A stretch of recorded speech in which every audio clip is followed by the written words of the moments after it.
Even when you laugh at his joke, he still get mad. Good morning, everybody. I wish I had one of them buttons, one of them idiot buttons. You remember them buttons you press? You're like, I'm surrounded by idiots. Because that's how I feel right now. I'm surrounded by idiots. Who has that button? Like, where did that button ever exist? No. Oh, it's a real button. It's not a real button.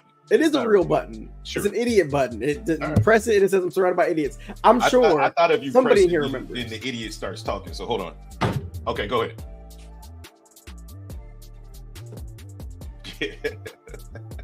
But anyway. You don't want to talk no more? Is that cool when we call you idiots back? That's not cool?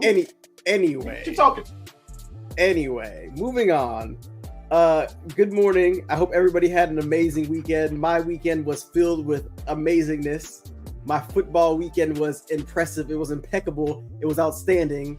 Sitting here, Hobbs is being graced by an AFC East champ 4 years running, aka the Buffalo Bills. But anyway, that's not why you're here. You're here for trading.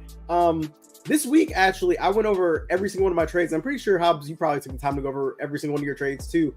And one thing that I realized about my trading last week was it was damn good. Like every single trade that I took, with like win or loss, it didn't matter. It was at one of my areas that I wanted to trade, and it had really good confirmations. Besides that whole news, the news debacle one, which was just funny. But other than that, like really looking at my trades, like objectively, I traded really well, and now I'm trying to carry that into this week. And this week I'm with Hobbs. I think this week's gonna be a little bit tricky.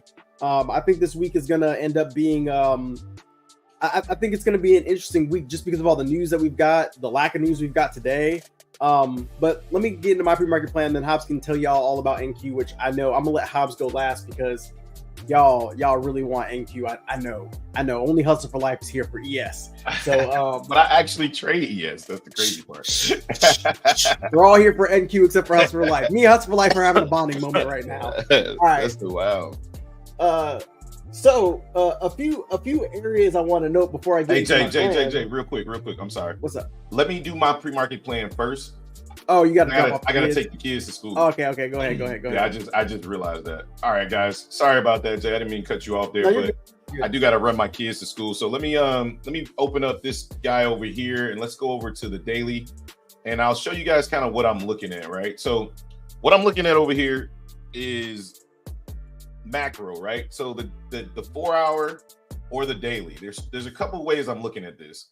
Obviously, this was a nice bounce off 2 hour demand, but we're in an aggressive downtrend. So what I'm looking at this area, as a potential consolidation area, right? Or we're going to break out of this thing very, very aggressively if sellers can't hold us down. So we are still making lower highs. However, we appear to have pulled into an area of potential consolidation between, I put 2 hour demand, but I'm pretty sure this is 90-minute supply and 2 hour. Oh, it is 2 hour demand and 90-minute supply.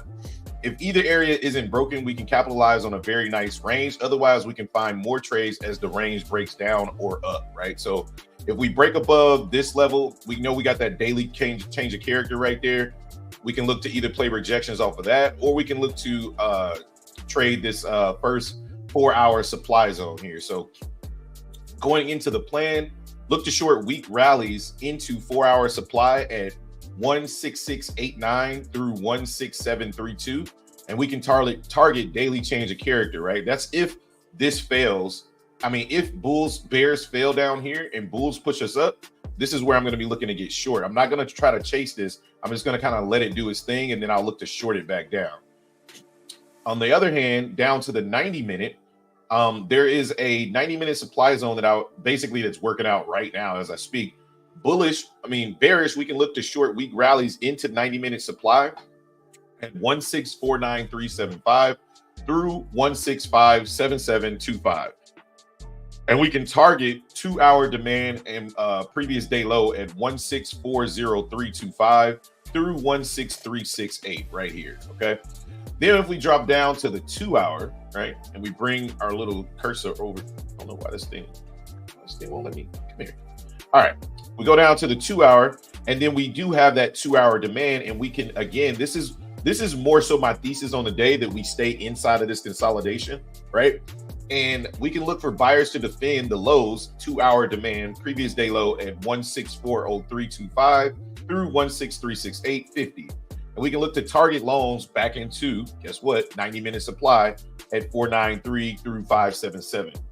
Now, if we break down, we got this NFP, this non-farm payrolls bounce, right? This is basically where the bounce was at. So if we break down below here, we can look for shorts targeting this 30-minute demand. I didn't write that, but it's just what I'm looking at as I'm reading this. So, but my next area of interest is going to be this 30-minute demand zone. We can look for buyers again to defend 30-minute, demand at 26325 through 220, and we can look to target longs into 33425. That's pretty much it on NQ. I'll break down the other stocks if the market isn't open by the time I get back. But I hope you guys have a good one. I'll be right back, though. I got to go drop my kids off from school. All right. Thanks for that, Hobbs. All right. So I'm trying to do like two things at once right now. But all right. So over here on ES, there's a couple areas that I want you guys to be aware of. You can mark them on your charts. You don't have to, but we've got this really nice downtrend line that formed. It started on the 3rd. We got a tap on the 4th, and then we got another tap on the 5th. It's been perfect. Every time we come up to this trend line, we've rejected. So I'm going to be watching this trend line just to see what happens, see if we get a retest at it, and see if we fail or if we can get above it. Just kind of an interesting trend line that is perfect at the moment. I love when trend lines end up being perfect like this because I never find them this early on. So we'll see what happens there. Funny enough, we actually took trades off of both these trend lines, even though we didn't know they were trend line there yet. But we caught the top here, we caught the top here. So kind of cool there. The other thing is December 20th low. So if we go over to December 20th and then you put a line there, you can see we bounced at it once, twice. We broke below it, but then regained it, bounced at it again. Once we got below it, we stayed below it. We played around on Friday, kind of didn't care about the level until later on when we rejected it in the afternoon, and then overnight we came up, rejected it again, and then we haven't retested that line again. So there's another line to be watching on the day. And then Friday's low is already acted as support. So there's a couple areas I'll be watching as far as the market. But for my supply and demand zones, we got a 30-minute supply zone. And so I'm looking, if we can trade back up here, I'm looking for a rejection, especially if we get another test of this trend line. That could be a really nice three-peat for this trend line to reject. And then we also have this supply zone here. That, to me, would be a really high-quality trade on ES. I'd also be open to trying to short the market at this December low area just because it's acted as so much support and demand, or support and resistance. And then I don't really have a very good upside plan right now. I'm not going to lie. The market put in a higher low, so I think it kind of needs to defend this low down here. I don't want to see it break this low that the market just put in at 5 in the morning, 4:30 in the morning. So if we do end up coming back down, I guess a double bottom situation wouldn't be too bad down here at 47.19, this prior low, to again bounce the market. But ultimately, what I would like to see if we go to the 4-hour is, because we put in this higher low, I'd like to see this trend actually change, us break some structure and start to get bullish again. But it doesn't mean that I'm not open to shorting the market, because I am, in case we like double top or put in another lower high. In which case, then I'll view this more as being in consolidation. So I believe one or two things can either happen today. Either we're going to be in consolidation, or we're going to end up having a breakout.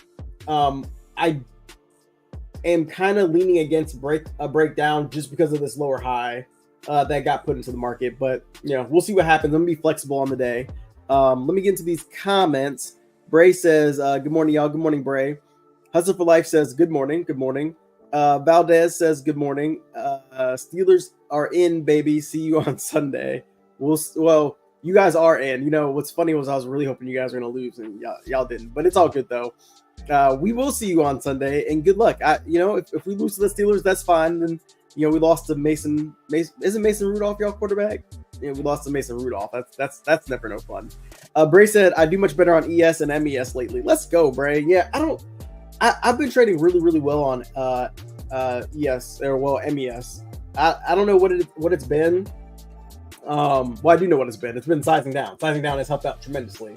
All 2024, I think everybody should at least give it a shot if you're struggling. Size down, get that consistency, and then size back up.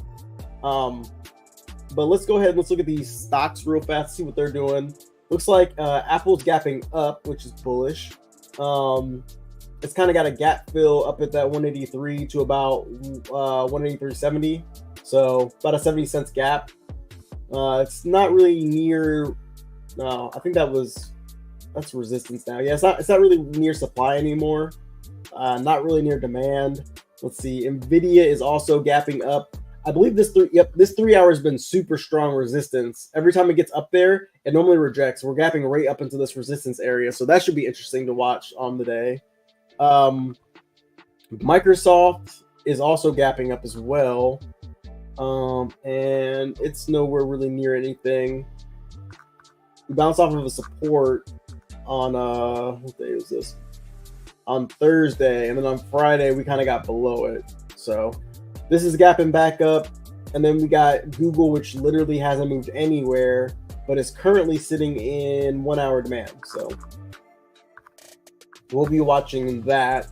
And then on the VIX had a nasty sell-off on Friday, which caused that rally in the pre-market. So if you guys remember, on ES and on NQ, Friday we had that nasty rally, and then we ended up having a pretty nice sell-off, but could never really re-break this low right here.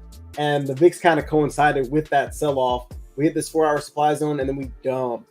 So we're still holding value though above this like 1405 level, which this was like a basically support back from Wednesday the 13th of December and the 15th of December.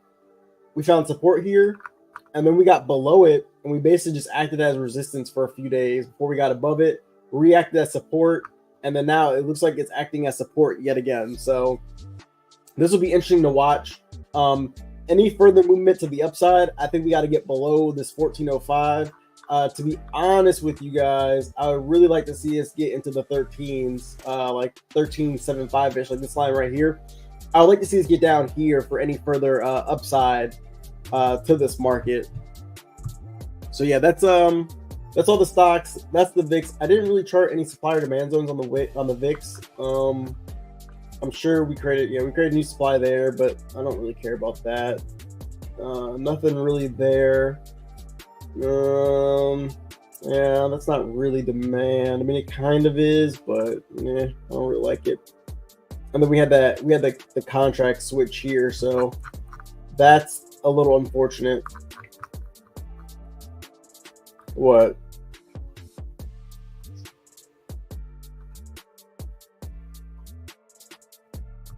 Oh, you can do it in options. Yeah, but that I mean that'd be tough. That would be like you would. Yeah, but to do that in futures, you'd have to be able to buy at certain price points. You have to be like, okay, like I'm buying at like 4.3739, and I'm selling maybe at 4.379. I'm buying at like 4.734, and the market's just gonna stay in that range or something. I don't know how that would work. I don't know. Yeah. I mean, with futures, the nice thing is like all you gotta do is get the direction right. Like that's it. Like as long as you're in the right direction, you're gonna make money. If you're in the wrong direction, then you're screwed. But with options, not only do you have to be in the right direction, but you also need volatility, because even if you're in the right direction, if it's low volatility, you could still potentially lose money, which is nuts to think about. So Micaiah says morning. Good morning, Micaiah. Bray says NQ is a bit too fast for my trading style. You know, Bray, I've gone back and forth with NQ and ES and like which one I like more for my own trading. And I find on ES that I trade a lot less than I do on NQ. Like when I'm trading NQ, and maybe it is because it's so fast that moves are happening so quick, and it gives you quote unquote a lot of opportunities. Because in a sense, it kind of does. I mean, you could snag a 30-point move on ES and on NQ, and on ES that's only like, I don't know, 5, maybe 7 points, right? So to me, well, it's like 6 points. 30 points is like 6 points on NQ, or NQ to ES is 6 points. So yeah, I don't know. I just find that I'm just way more patient, and I act more like a sniper, I guess, on ES and on NQ. So I get greedy for points on NQ. You know, it was the opposite for me. Like, I actually NQ, like, hearing 30 points to me feels better than hearing, well, I only got 6 points on ES. But honestly, once you understand the contract sizing and the money's essentially the same, like, it kind of doesn't matter anymore. Like, that's kind of the way that I look at it. Is like, okay, 6 points on ES. If I'm in, let's say I'm in two ES contracts, and I get 6 points, it's $600. If I'm in one NQ contract and I get 30 points, it's still $600. It's the exact same, right? So, to be honest, I think people, I honestly, in my opinion, right? It's my opinion, but it's also, I've also kind of proven it too. I think NQ is an illusion, right? Like, I think people say, well, I can trade NQ and I can scalp it, and, you know, it's much better scalping instrument. It's like, well, is it really? Like, you can get the same amount out of ES. It's just, you got to understand that you're only going to get 3 points. But if you're sized appropriately, those 3 points can net you the same amount of money that whatever your NQ trade was going to net you, because they moved the exact same. I showed it when Dave came on the channel. I literally showed it was the same exact thing. So, I mean, honestly, it doesn't matter. You just got to understand the way that they move. But they do move differently. And sometimes, I mean, there are times where ES is going to move better than NQ, and NQ is going to move better than ES. I mean, we saw it all of 2023. NQ was doing nothing but rocket shipping, and ES was kind of just not moving. So, I mean, yeah, there's times where NQ is definitely going to be the better instrument to trade because it's just going to be moving and ES isn't. But the opposite can be true too. There's times where NQ is not going to be moving, but ES will be moving nicely. So, you know, I think it's fewer and far between. I think NQ, just with the lack of liquidity, is going to move on days where it's moving and ES is not moving. You're going to see that more often. But, you know, it is what it is. At the end of the day, you can make money on either or. I think you just got to understand. I'm not advocating people to switch over to ES over NQ, but, you know, I'm just saying they're not. I don't think they're as different as people think they are. And I don't know. I think for whatever reason, I think ES has been a little bit more glamorized, or NQ's been more glamorized especially in the world of like YouTube trading, like, and prop firms. They glamorize NQ a lot, in my opinion. And, you know, it is what it is, but I think you can trade ES just as effectively.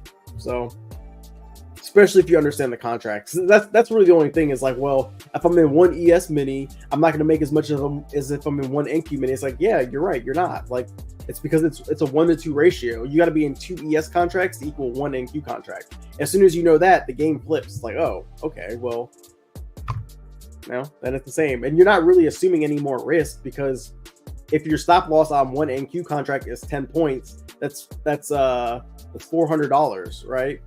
I think 400, or yeah, 10 points to, yeah, it's 400. Well, if your stop loss is 4 points on 2 ES contracts, guess what? It's still $400 worth of risk. So, and at the end of the day, that's all that really matters is what you're risking. So that's the way that I look at that. But yeah, pretty much just waiting for the market to open now. We got about another 10 minutes before the market opens. What are you talking about, Pop?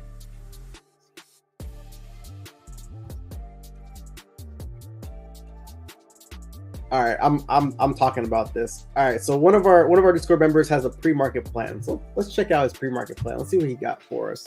So one of our Discord members says that we've been in an aggressive downtrend, but this could be the potential start of the uptrend, which I agree. I think this could be the start of the uptrend. Bouncing off Friday's lows. You're looking at the 15-minute chart. I'm hoping the market pulls back into 4735 for a potential long into open, as we are at the pre-market highs at the moment. Okay, so you want to pull back into 4735.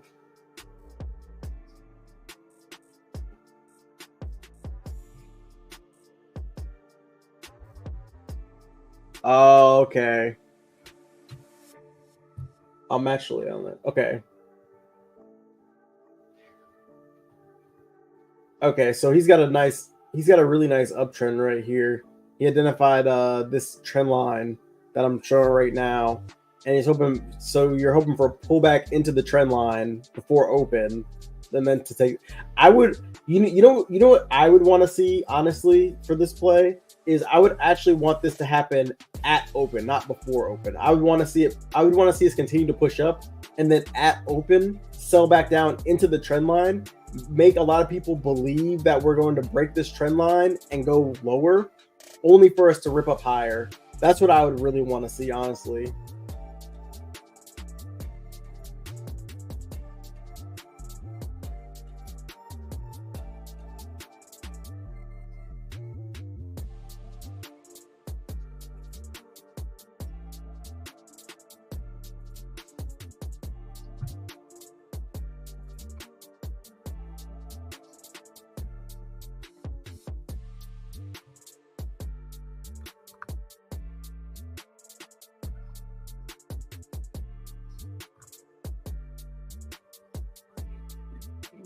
Yeah.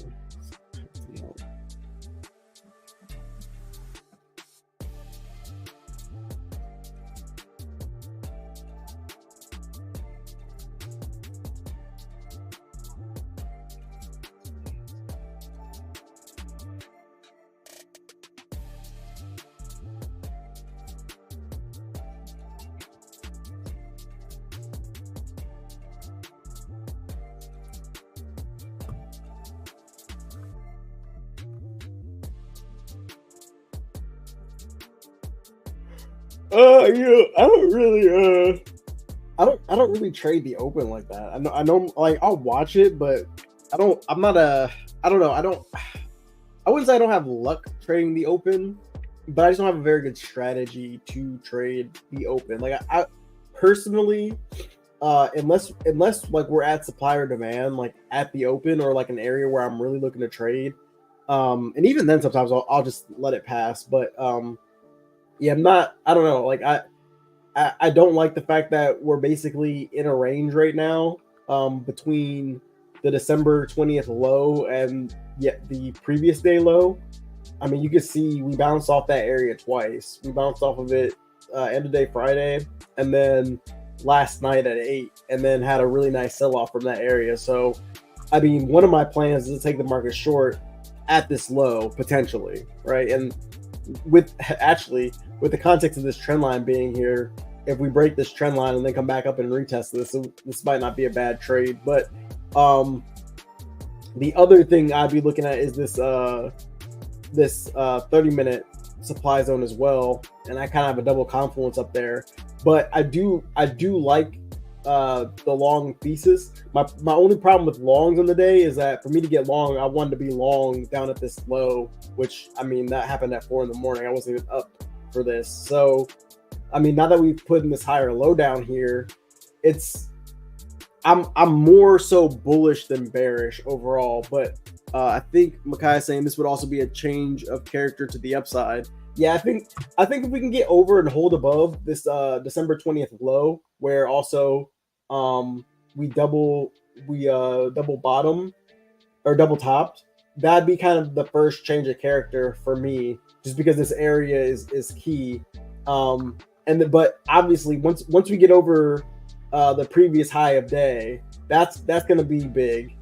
And then once we start breaking some of these other highs, we'll be in really good shape. But this is why this Monday puts me in kind of a weird position. Like I'm not very comfortable right now, just with all the information that I have. because of the fact that it's like, okay, we have this lower high, but then we also have these higher lows. Yeah, these higher lows. Yep. So for me, it's like, okay, well, I'm not sure exactly what the market's going to do next. So, which, I mean, nobody really knows, but like, I'm waiting to see if there's a clue of what the market might do. So for those reasons, like, I'm not really trying to jump into, I'm not really trying to jump into longs or shorts too soon. Like, I'm already looking at the tape, and at 47.38, I'm seeing absorption, like pretty strong absorption actually. So it looks like we're going to come back down, and our Discord member is going to get that retest of 47.35. But like, I don't know what's going to happen down there, right? Like, but as long as you have an area where you're looking for price to do something, then just react when the price gets down there, right? Like, I wouldn't long the market just because it gets down to 47.35. Like, I would wait for some type of confirmation. But that's, you know, step one is for it to get down there. But for me, I think for me to want to long the market, I'd want to see us get back down to like 47.19-ish, right? We're back where the slow's at, and then hold that, and then come back up. But, you know, we'll see what happens. I'll just be patient and wait. We got 2 minutes now? Yeah, we're 2 minutes away from open, 2.5 minutes. So we'll see what happens. Yeah, we'll see what happens. Let me get my 1 minute out.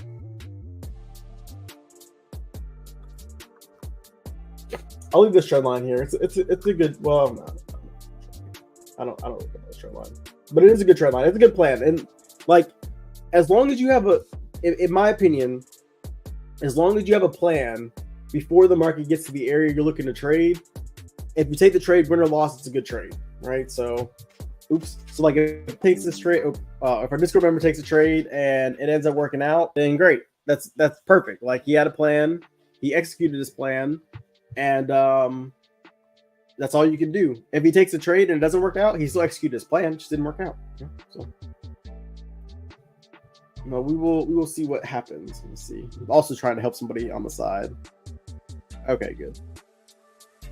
He had to take his kids. He's never mind. I'm here, man. What's up? Gotta take my kids. It's Monday, so I gotta take my kids to late start.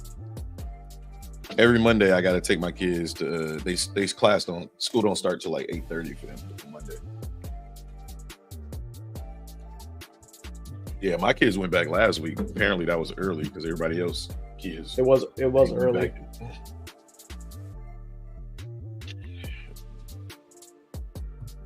Yeah, maybe. I used to get 2. I used to get 2 weeks. Yes, is trying to rip out of this thing here. Oh man. Oh.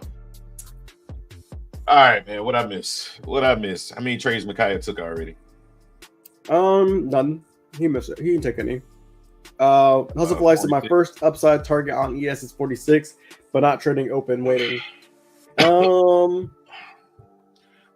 Yeah. I mean, we're looking really bullish, but like I said, I need some type of pullback in order to go long. Honestly, I need something. Yeah, this ain't for me just yet. It's looking super jumpy though. Like we're trying to push, but the market is open. Ding ding ding ding ding. The market's open. Like I said, Pop, I like your trend line. Personally, I'd want to see the selling come into the trend line and trap some buyers or trap some sellers and then reverse. We might not even get that though. We might just look bullish and continue going, but we'll see. I got NQ sitting inside a supply right now. Want to see how we react up here. Yeah, we're just also really close to my key level too. We might just pop right through it though. Honestly, it's looking like it's might not act as anything.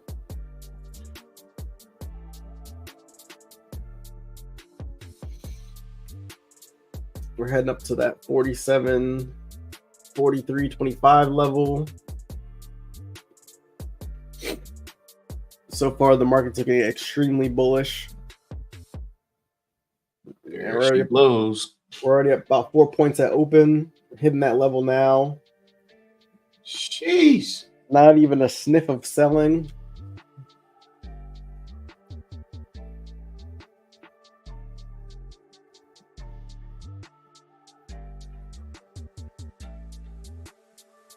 Not even a sniff or whiff of selling going on. This thing is just moving and grooving.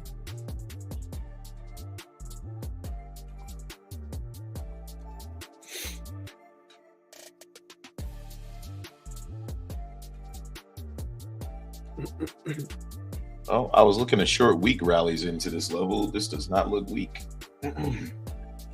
No, it does not. This looks like some grown man-ish right here. Moo-ish, get out the way.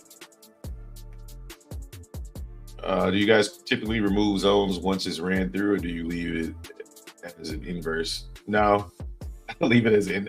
No, if it creates new demand, then we'll just draw it later. But once price closes above my supplier demand closes above supply or below demand, I get rid of it. I don't get rid of it usually until the end of the day, just because sometimes it reacts as a resistance or support throughout that trading day. But if it's like ridiculous, like we're blowing through this 90-minute supply zone right now, like it's butter.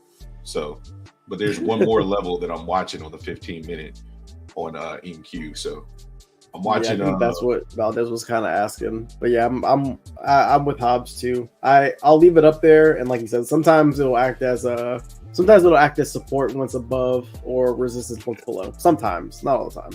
Yeah, sometimes. I'm watching on NQ. I'm watching 55050 through roughly about 577 for shorts. But again, I use that term very, very lightly right now. So we'll see how we react when we get up to this swing high right here to the left. Daily change of character, I got it 621. So if we get above there, I'll be looking for pullbacks to go long, but I'm still short bias as long as we're below 621. When Makai gets back, I want to ask him if he used his orb strategy, because it would have worked out really nicely this morning, and the market was trending like he said he normally likes to take it. So word. He got a nice 40 points. So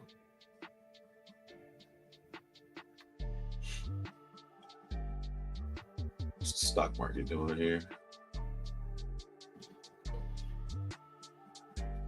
What the heck is Apple's getting rejected up here, man.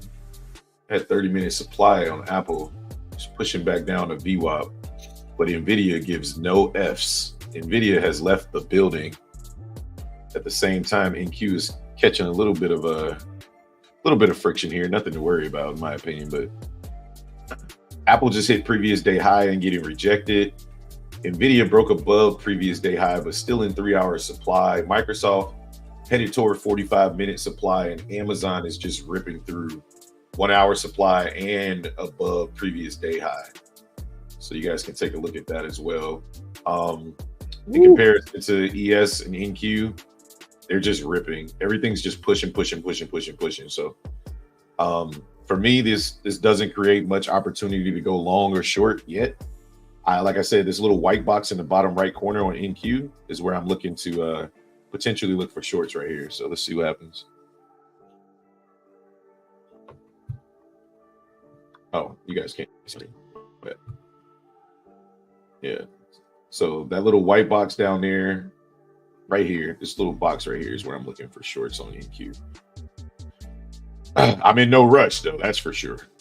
I'll let it reject before I do anything. So yeah, no, definitely no rush. That's what Black said. 46 didn't take it. Well, were you trying to get in down at 43? Kind of where we kind of consolidated for a second there. That was right. We consolidated right at my key level too, but it wasn't really. It's still not my trading plan to take this long. I'm looking for shorts up here. I got that double confluence. It'd be great if we came into this 30-minute demand zone and this downtrend line and rejected it. 30-minute supply zone, you mean? Yeah, 30-minute supply zone. I say demand, not supply.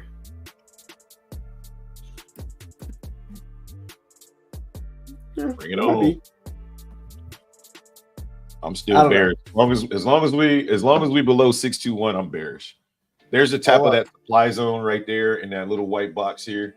And you can see with the reaction from the bears, they're looking to defend this. You look on the 15-minute, there's a swing high right here, basically from 550 through roughly 578. So I want to see if they want to defend this area specifically on NQ.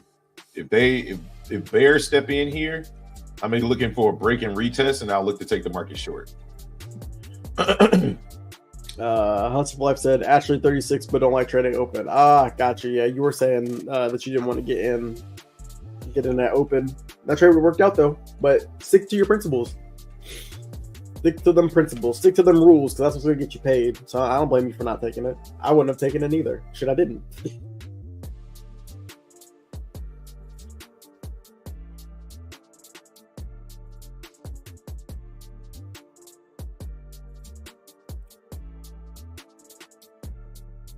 The question is, are we going to get a pullback?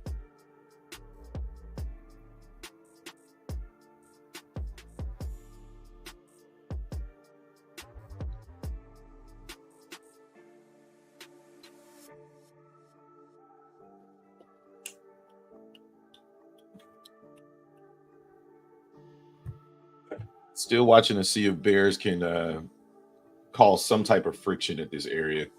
We just had a big buyer step in right here, 111 in volume on that last candle. And now we're trying to push above him right there. So that's good for if you're a bull. I'm trying to be bearish up here though. So we'll see. See if they give me an opportunity.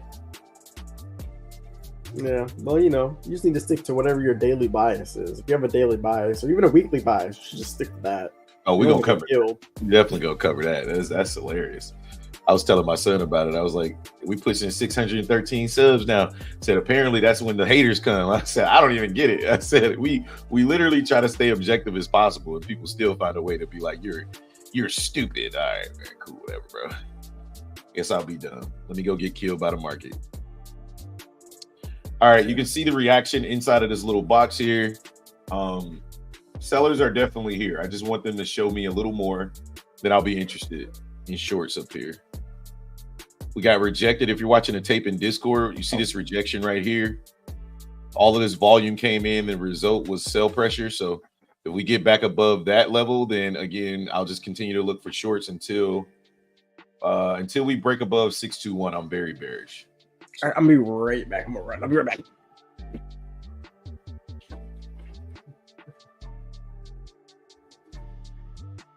All right, we're pushing above that rejection.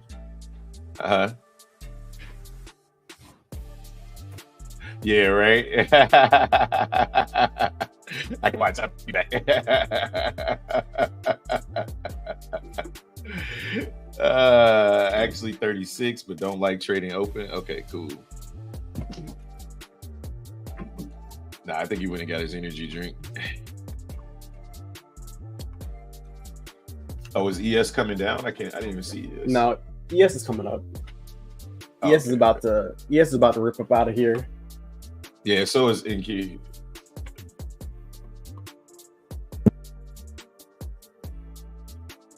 Bro, you gotta learn some. No, dude, chill. Like, God, why are you so aggressive this morning? No, nobody would. Bro, pop. You like so loud in my ear, bro. Can you calm down just a little bit? They weren't here when I went over it. That's. Oh, I definitely didn't hear any of that. Like, damn, bro. Like, he came in here aggressive, like we did something to him. Like, he just hurt. He just hurt because his plan worked out, and he almost worked out. But he traded it. Nah, it didn't hit it. It didn't hit it perfectly. That's why he didn't take it. Which that's not a bad reason not to take your plan though. It's not if it didn't touch your level.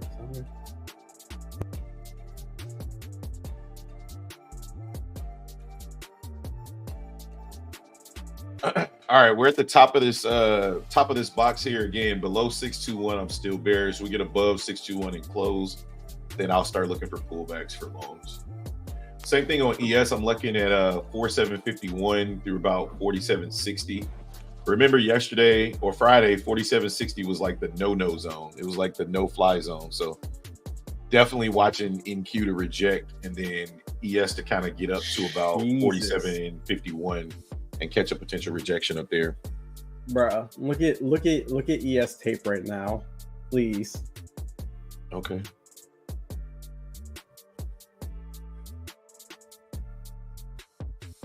What am I looking at? You don't see that massive green bubble that's forming right now at 47.44? It's got 1,400 lots in it. They're just Oh, they're still buying. They're absorbing. Look at all of the sellers they're absorbing. You saw that? It was like 600 orders right there that they just absorbed.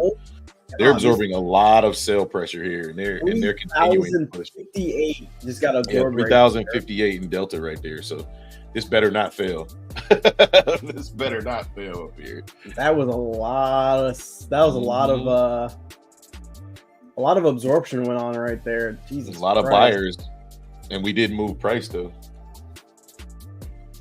That's why I'm more bearish up here than I am bullish. Like we're absorbing all of those sellers. Basically, a lot of buying has to go on to absorb sellers, right? And if we absorb all of those sellers, that means all of those people are now buyers, right? We had to buy to absorb them, but all of that absorption happened, and we didn't continue to buy, right? To move price higher, we didn't buy above. So I view this as bearish. I don't view this as bullish.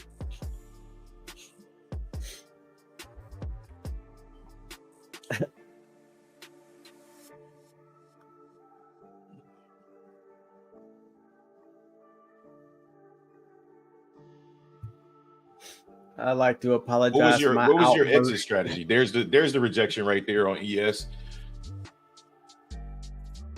See.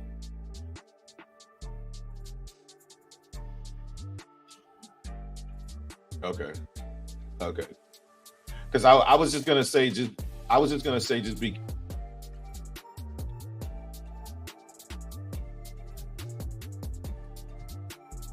Yeah. Okay.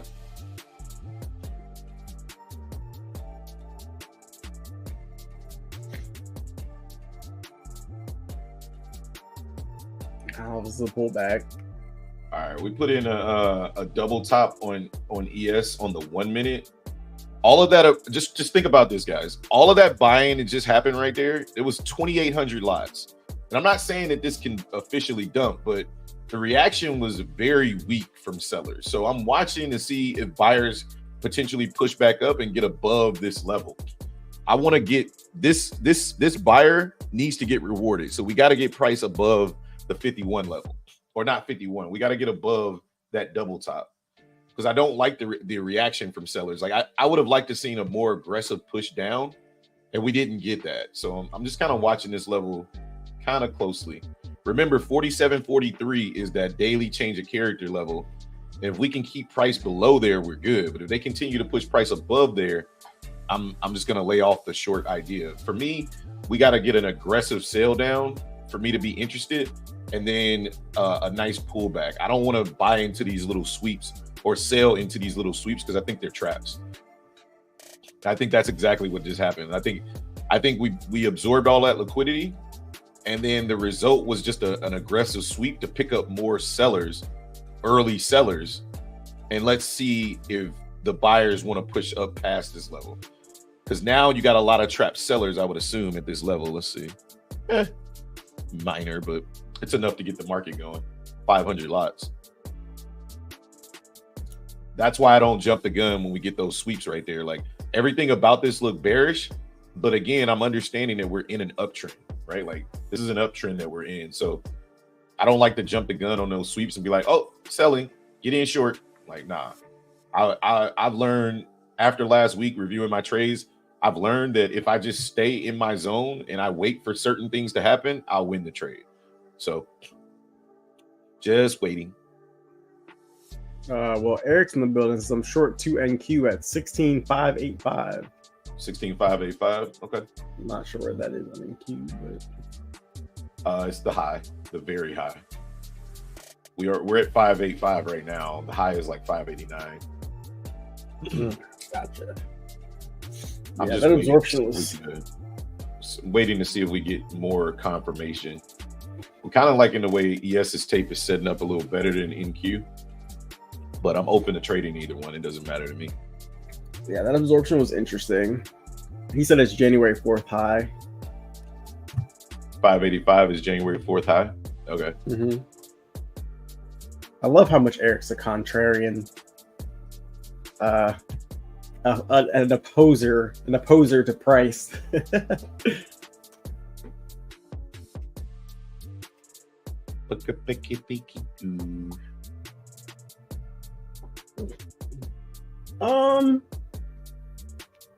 Oh, is it? Oh, we pushed back into. I mean, yeah, we never really pushed back into it though. We came back down.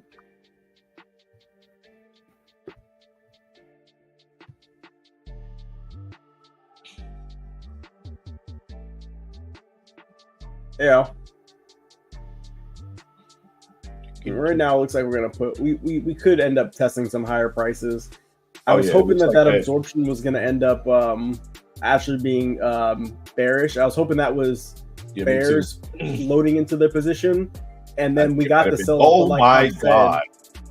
Nvidia is at $510 a share right now. Yeah. Gee, that's another all-time high. But bro, yeah, you know, I follow fundamentals, but like not like that. It's at 14.15. It's just chilling, just trading sideways. But the dollar's dumping and the treasuries are dumping. But Nvidia has left the building, ladies and gentlemen. This thing is gone. This thing is gone. Wow, that's impressive. I did not know that's a $10 move, $14 move at open. maybe not.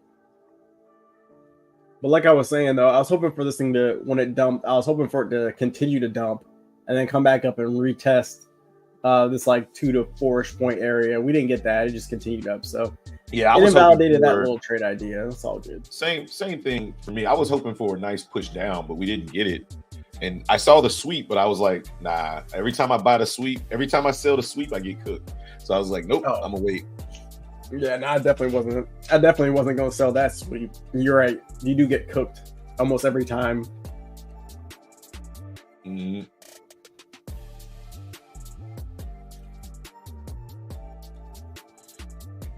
Hey, bro, it always do. Inside an uptrend, if you're gonna go ahead.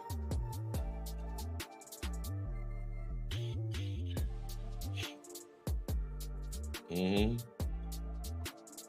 Yeah, you gotta.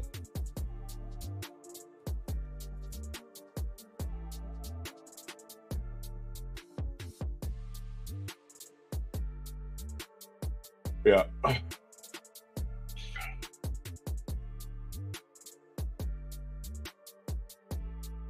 Yeah. The buy-in looks really weak up here too.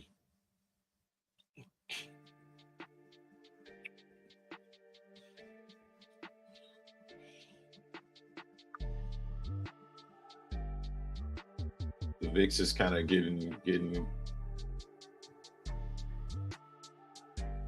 Yeah, no, I don't like jumping in front of those sweeps. If anything, I think you played it right by taking the sweep back up, expecting it to push back up. I think that's probably the better way to trade it. Yeah. Mm-hmm.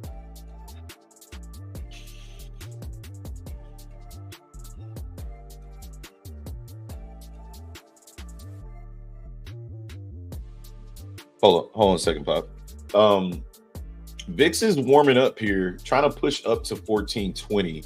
And again, like I'm saying, the buying on ES's tapes looks really weak right now for me. I'm watching the VIX, I'm watching the tape on ES. Like I said, ES to me looks like the better setup. This is basically a triple top on the 1 minute. But for me, we need to break below some structure. I guess we did kind of break below structure at 47.43. I just need to see sellers step in like aggressively. Something other than that weak sweep. Like I want to see something more definitive. And I'm not running in front of this train while I'm watching the stock market go to all-time highs right now. So that's not about to happen. All right, NVIDIA's catching a little bit resistance at that 510 level, catching all those people that bought calls late. Like, oh, shoot, NVIDIA's ripping my calls. All right, hold them all day. Nice rejection nice rejection candle on NVIDIA here.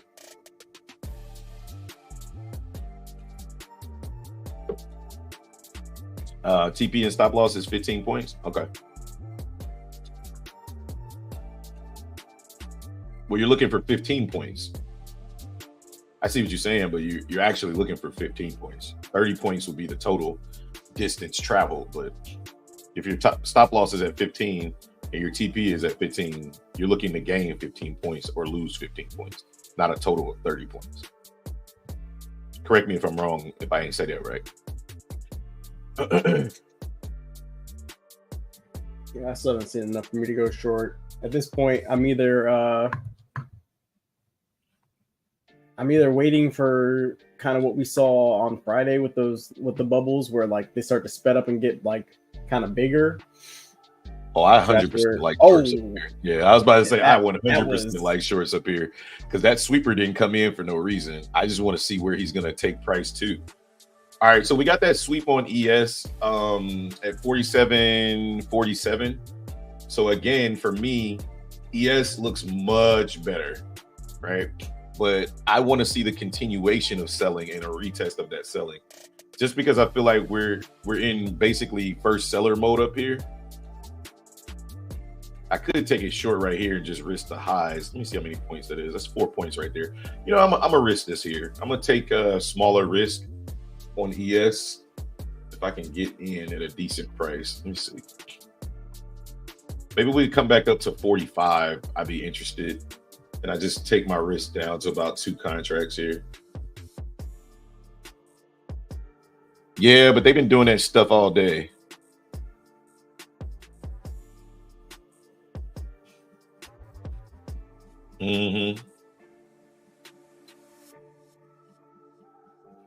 You know what?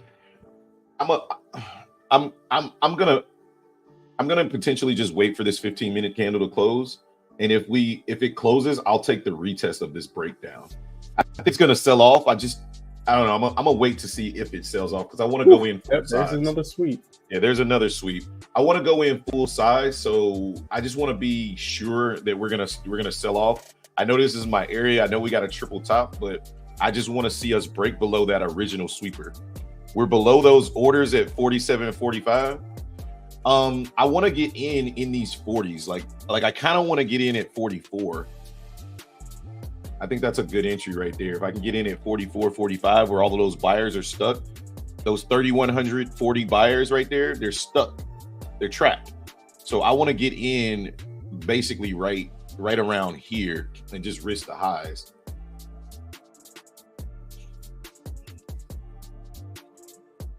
Yeah.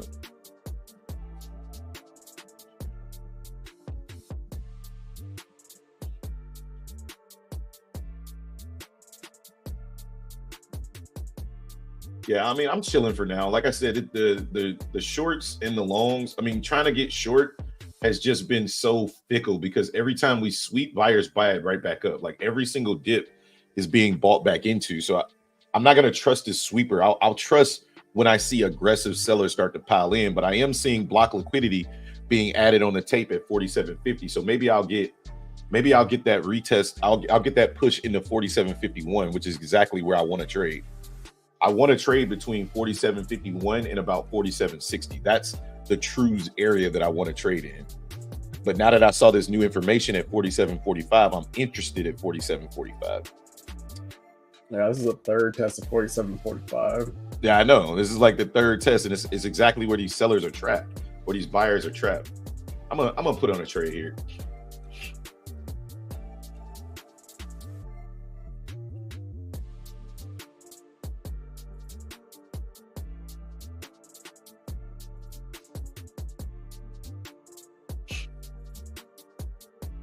if those buyers get rewarded, then I'll be stopped out of my position. But I'm gonna put the trade on based off the tape here at 47. I got 47, 43.75. So that's not a bad fill.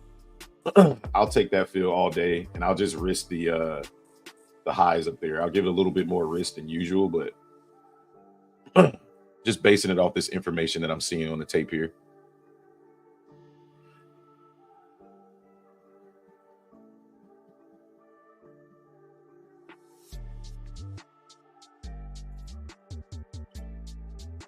Yeah, I mean, if it fails, then those buyers get rewarded, then I'll get stopped out of the trade. But it's got to push above this high here. If it pushes above the high, then we fail. 47.48 is my stop, the high up here.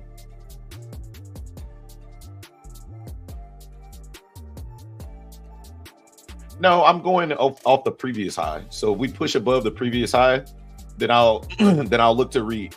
If we get above the previous high, then I'll look to re-enter the trade. If we feel this liquidity at 47.50. It looks like I'm about to get stopped out here. Let me see.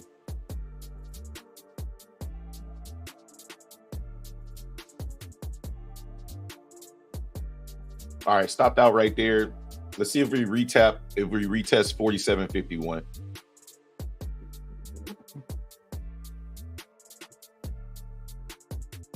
Yeah, they back in the building for sure. I feel like noobs. Like,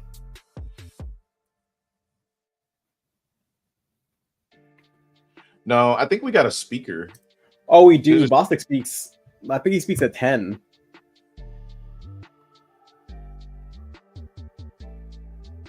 Oh, he speaks at noon. Yeah, I don't know about that either.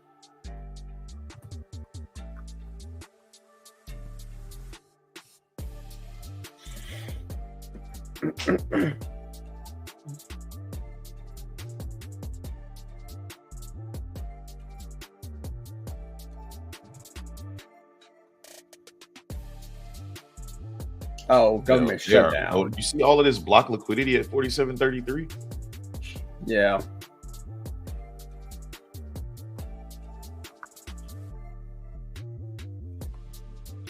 I went short for ES at 47.49. Okay. I'm hesitant to take the shorts because the tape is clearing up for some reason here. I'm hesitant to be in a trade at all right now just because the tape just went black. Except for this block liquidity at 47.33. No, it's at noon. Yeah, but look at the tape. Like, the liquidity is gone for some reason. It's looking pretty light. Yeah, or it could just be that traders don't want to trade up here, yeah, passive. So every single trader from 47.67 to 47.30 just said, "Nah, we don't want to trade up here." I mean, there's still orders. There are still orders sitting here. It just means that there's not a aggressive amount of people who are trying to trade. That's all. Apple is sending right now. Apple's at 183.45, eating up all of this liquidity. 510.87. Just be careful if you're looking for these shorts, man. These bulls they're hunting right now. They're hunting for liquidity. 47.52. Daily change of character just broken on NQ as well. Above 624 here. So bulls are looking very, very hungry this morning. So I'm gonna leave them boys alone till they show me they ready. They're gonna have to close. Yeah, this is the third one they about to cook. I'm gonna need to see a full-blown rejection before I take a short, and it's gotta be on like a 15-minute time frame. I'm not trying to get any type of highs this time. Like, I'm just gonna let this thing play itself out. Because yeah, that at this point, I'm looking for pullbacks for potential longs, but I like the supply zone on ES that we still haven't broken through yet. So that's why I'm still more so looking to be short bias below 621 on NQ. I'm bearish, which we're trying to basically hold support and push above that right now. But on NQ below 47.60, I'm still bearish. I don't know. He said, "Where Malik at?"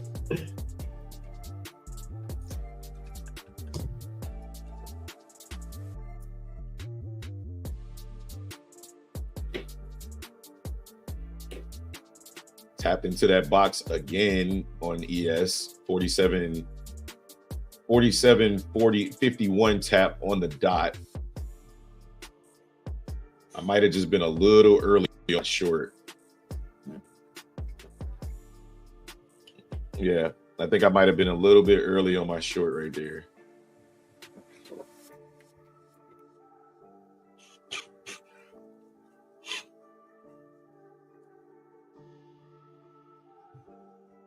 Somebody's dog's not happy. It's Pop's dog. Okay.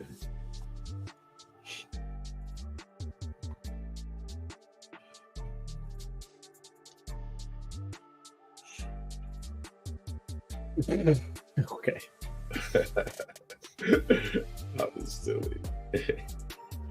All right, that short is not, I mean, these buyers, they're just absorbing everything. Every single pullback is getting absorbed. So the level is good, the where is there, but the why is not there. Like, it's a good rejection, but I need to see a break. Like I need to see us break below 47.40 and then pull back.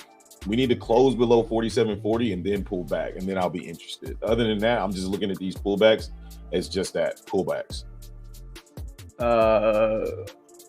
David Moore said, "Please show chart." I don't know what chart you're looking for. There's a chart. We've been flipping through all the charts. I think Hobbs has been flipping through all of them. So is bullish. Ashkasaka. What do you want me to do? You want me to jump in at the top of the trend? I'm not going to jump in at the top of the trend. There you go.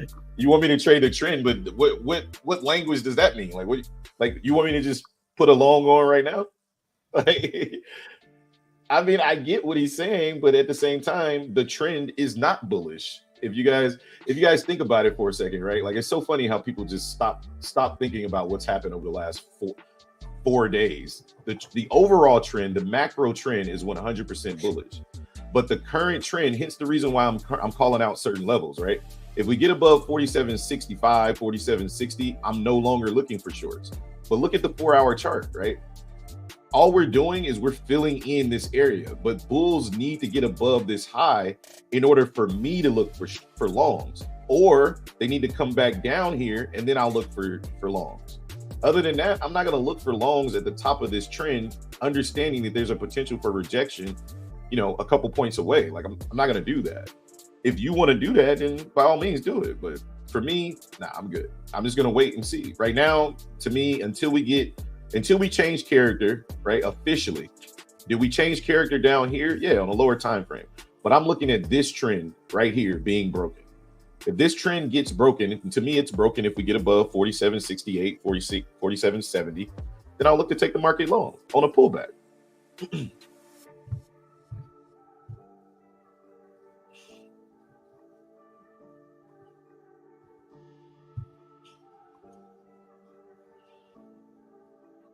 Mm-hmm.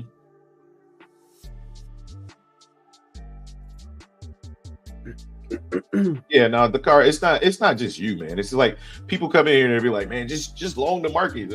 Like, I mean, I could just long the market. Yeah, you can make money that way, but that's not a repeatable strategy, in my opinion. You know what I mean? Like, I feel like what's up, put them on the altar, make them take longs. But put them on the altar, make them take longs so you can go short. They be trying to put you. They be trying to put you on a barbecue grill for this market. Hey, go ahead and get cooked. Like, nah, bro, I'm cool. I just be patient, man. Like, the market will give you opportunity. You just gotta wait on it. I would much rather trade where this white line is right here, right? Like, I would much rather take shorts into 47.20, right, and then take longs back into 47.51. I don't want to long at 47.51 right into what used to be supply. Is the market very bullish right now? Absolutely. But one of my rules is I don't long inside these red boxes. It's not going to happen. And if this market wants to continue to rip, then I'll go, lay back down in my bed comfortably, knowing that I stayed cash on the day. Well, I only took a $90 loss. Go ahead and take one for the team. Yeah, Don't get in there. Let them Stick know. that turtle head up there. Let them know, Jonah. Just go long right here so the market can dump Don't for us get in real there. fast. Yeah. And then later on, you'd be like, I'm always the one that tries to long the top. Why? Yeah. Every time I get in it, you know, you watch traders trade, they be like, every time I get in, the market stops me out. Like, yes, you got long at the top. Like, no, I'm cool. I don't short bottoms, and they all win. Bottoms, and I don't long highs. Like, and right now, this is literally the high of day, so I'm cool. Oh, granddad. Let's see here, granddad. Let's see. Let's check on the stock market here, guys. RIP. Oh wait, that's not the stock market. No, I got a Ghost. I want to get sponsored by Ghost because these things are amazing. Ghost, if you're in the building, these are Ghost energy drinks. You should try them. They're delicious. This is the sour warhead. So good. No, they're not. This gives you energy. Ugh. What kind? Well, I guess no. Skittles have different flavors, don't they? Oh, okay. I like the green Skittle. That's my favorite. You one of those? House of Black said, "Do it for the tube. Do it for the tube. Let's go." See, I'm not alone. I used to, no bull. I used to pick out all the other flavors. I eat them, but I save all the greens and I eat all the greens last. Bro, is Ghost like an energy drink? I don't even know what that is. Yeah, Ghost is an energy drink. The Ghost protein are insane. The Nutter Butter one is fire. Let's go, Valdez. See, they don't know. They don't know. I only used to drink. They got everything, bro. They got cereal milk.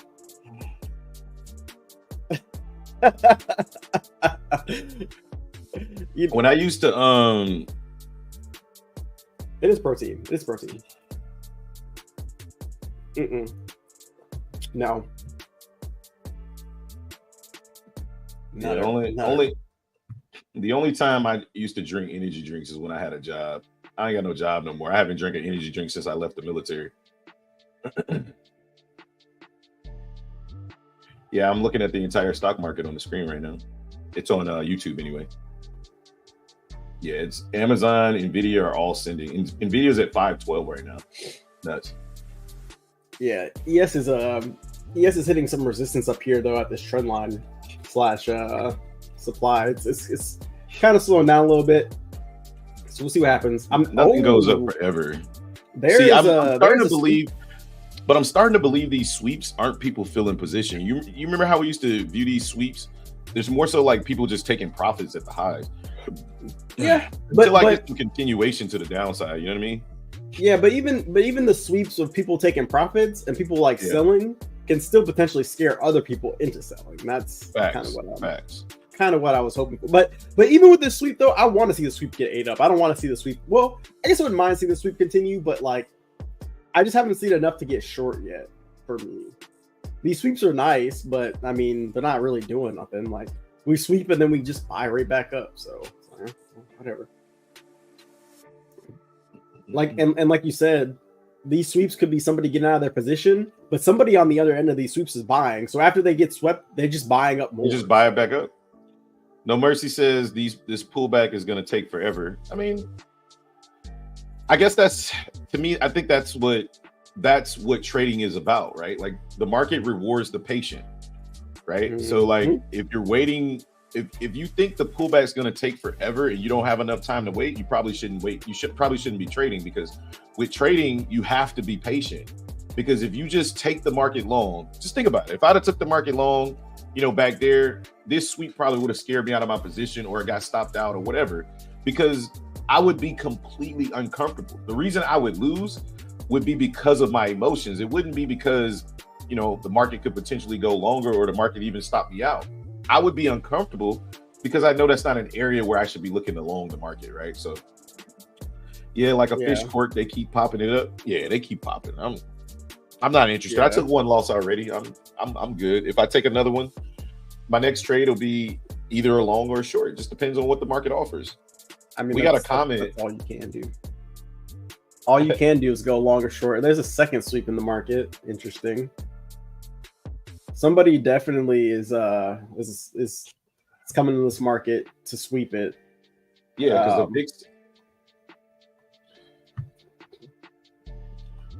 Yeah, and the VIX isn't really showing sell pressure. So I feel more like these are. I flipped over there. Huh? I said I flipped over to the VIX to check it out too. I was like, yeah, I'm just watching it on my tab up here. I'm like, the VIX is not agreeing with this at all. Like, I need to see. It's kind of like Friday when I was like, until I see the VIX do something, I'm not interested in shorts just yet. Yeah. The short that I did, the VIX went to 1420, and then right after I got in, it was like 1403. I was like, all right, cool, man. At least you let me know I was wrong right off the bat. I appreciate you. Yeah. I came in, it was like, I'm short right here, guys. 30 seconds later, it was like, all right, I'm stopped out right there, guys. Appreciate y'all. Good. Thanks for playing. The market was like, would you like another hand, sir? You short at 51, we gonna see? Yeah, I just need to see more, man. And just looking at the overall market, like, I need to see somebody start selling. He's on ES. 51 is not a bad level. That's where I wanted to get short, but every time I look at it like it's a good area, like the market just changed my mind. It's like, yeah, nah. Yeah, nice that's what I was looking at, Jonah.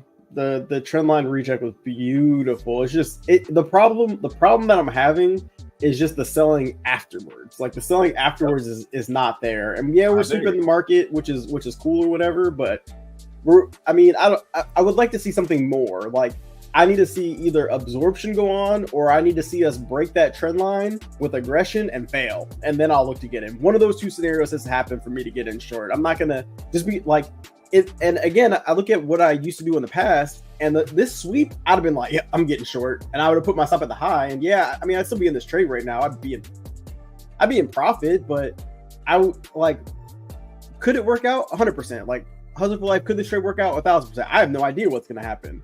But I just know for the setups that I'm trying to take, I would much rather have the market come back up into this liquidity, run it, or even if they take it away, that's fine too. But run it and then come back down, or have more absorption up here. We've had 936 more buyers and sellers up here, right? So and they're moving that block liquidity underneath us. So even if you take it short, it could be short-lived. Well, I mean, that's a nice little move on ES if we get down to here or down to here. But I mean, that's if you take it in the 50s. But if you take it, you know what I mean, if you're waiting for a push down. Yeah, if we get to 40, if we get to 45, there's no way out. If we get down here, there's no way I would be taking shorts at this level. Be like, yeah, we just sold off. I'm comfortable taking a short down here, only for it to go down 5 points and bounce on you. Like, yeah, no, I'm with you on that. But for me, I'm looking for something here. I'm looking for absorption, really strong selling, or really strong buying to be met with some really passive selling and cut off. Or I'm looking for strong selling to break through all this. There be a lack of interest if fail, and then I'll look to take a short. Other than that, I'm not looking for shorts. Like, these sweeps are great, but they can catch you. I mean, look, if you would have waited and you would have got short on this sweep, toast. Short on this sweep, toast. You could have shorted this sweep, toast. Like, every single sweep that we've gotten in the market, you become Swiss cheese. So, you know, I'll just wait. Like, I'll wait, and if I get what I want, then great. If not, then I'm playing defense. I'm playing defense this year. I'm no longer playing offense unless I get my perfect setup. Then I'm playing offense. But right now it's defense until then. And defense and Buffalo Bills win championships. So AFC East championships.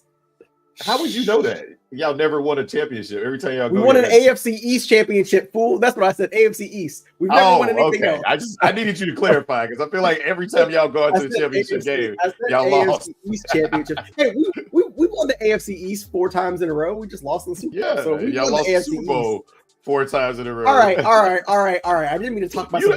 You like keep walking into this Lions den like you don't know. I literally said I didn't mean to walk myself into this hole. So moving on. Shut up, Houston.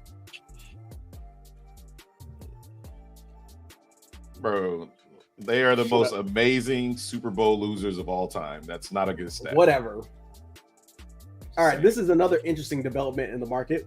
The market just tried to get really bullish right here, and it looks like it's about to get shut off potentially.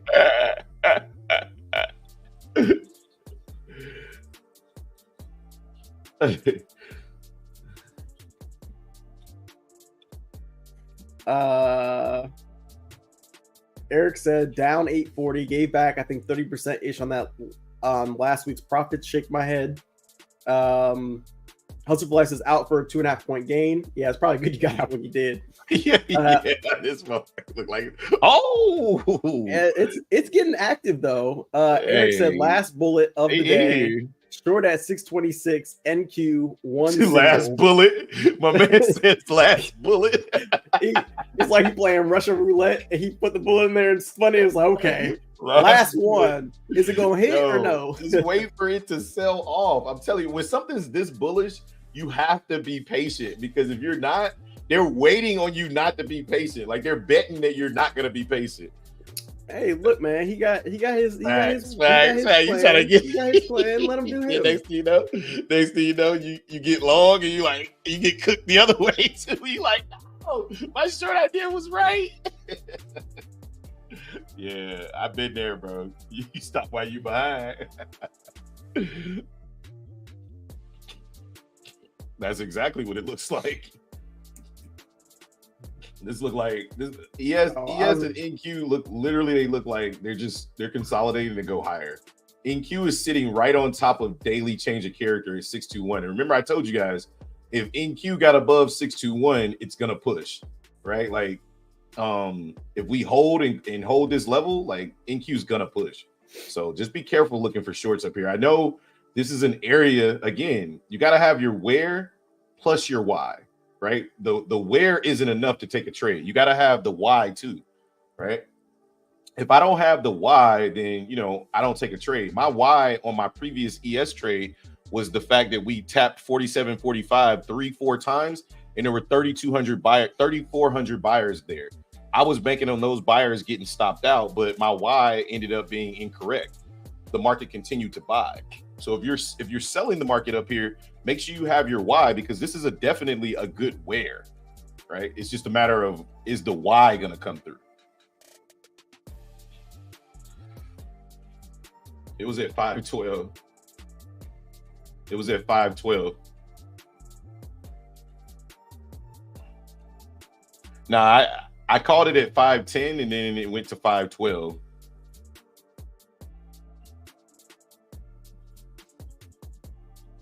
Freaking nuts, man. Like this, and then look, every time this market pushes down, it just pushes back up. There's no reason to look for shorts just yet. This is a good area to look for shorts, but there's no reason, in my opinion, there's no reason to execute shorts right now. Just because every single dip is being rocketed through. So okay, Eric has his reason. Okay, reason 638 rejections, multiple of them, plus no new highs at 638. Okay, let me take a look. As long as you have your why, it doesn't matter if I agree, right? As long as you have your why. Yeah, but see, I guess for me, I would need to see a break below something, right? And we didn't really close below anything. Pull back to the 15-minute, Eric.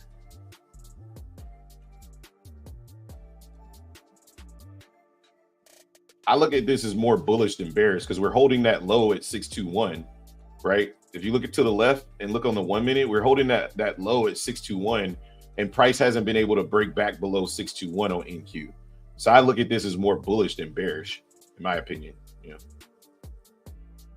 I think the market will pull back. I don't know when that's going to happen. And I can tell you this, it ain't going to pull back while Nvidia and Apple are all seeing like new highs. Like, I don't know.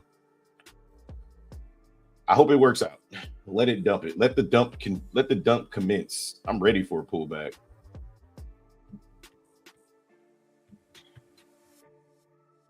Dang, Nvidia's at 514 now. There had to be some news on Nvidia.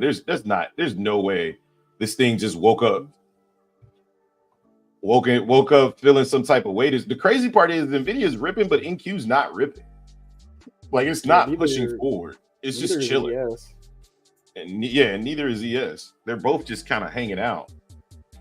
They got strong buy rating, 1 year price target. Jesus. They're projected to be at $663 by the end of the year. Another 30% increase. Maybe that just came out. I don't know.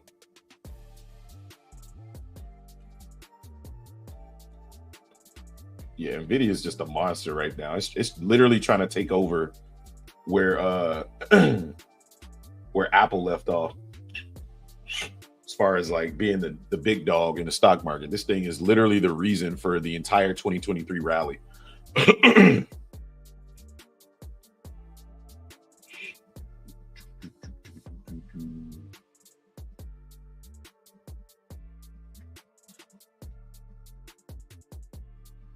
It'll pull back when y'all stop hoping for a pullback. I'm not hoping. I'm just saying. I really would like to see a pullback, but if it doesn't happen, I just sit here and chill, man. It is what it is. 2 ticks in profit so far, boys. Let's go, Eric. Wait, are you short? You're short, right? This must be the late text. Added to the car, average is now 632. Man, I'm looking at ES's tape. Let me look at NQ. You're short 638, right, Eric? Yeah, 638. Okay. Cool. I got you. Probably bullish. Because ES is looking bullish. Yeah, bullish.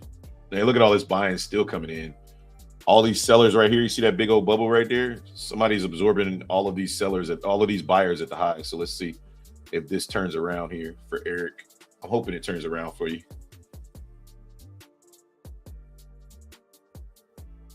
That's bearish. That's definitely bearish. Let's see if we can get below 625 here, so Eric can get paid. Yeah, problem is right now NQ or not NQ, the VIX is selling off. It's very strange. Something strange in the neighborhood. Boom,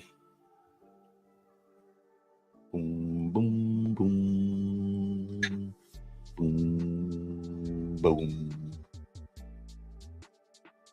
At this point, I'm just gonna stay with this strong trend. Like these buyers are just way too aggressive for my blood. I'm gonna just wait for pullbacks, take this market long. I just would really want us to take out this trend line, like just get above this freaking trend line so we can get at least to say we broke the trend. I think we're gonna fail again though. If we fail here, oh boy. Good trade, Eric. Good trade, Eric. Get your money, Eric.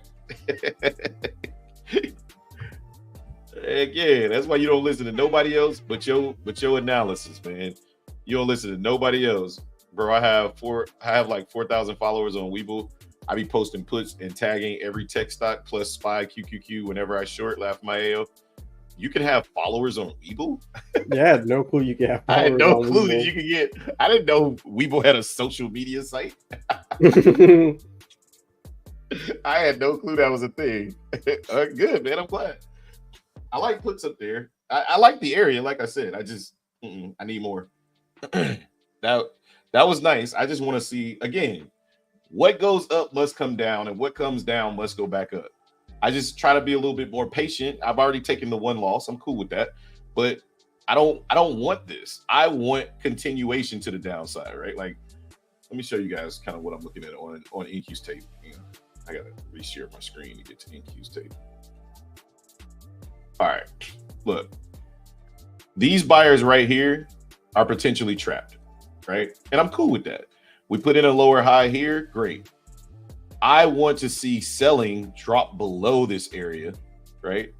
And then come back up and retest that area. I want to see selling drop below here, right? And then come back up and retest here. Because that'll give me, or even below here. Like I need to see, at this point, I need to see us really sell off. And right now we haven't seen that. Instead, we're seeing sideways trading, one failure, but then we came back to the lows and buyers are buying this junk right back up. So for me, I just rather be patient. That's all. You know, if you think shorts are coming in up here, hey, I really hope it works out for you. This is not for me. Stand by, baby.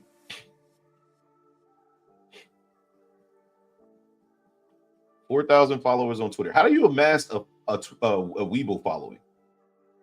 Do you like post on Weeble? He just posts when he gets in, like his ideas. I didn't even know there was a section for that. Yeah, me neither.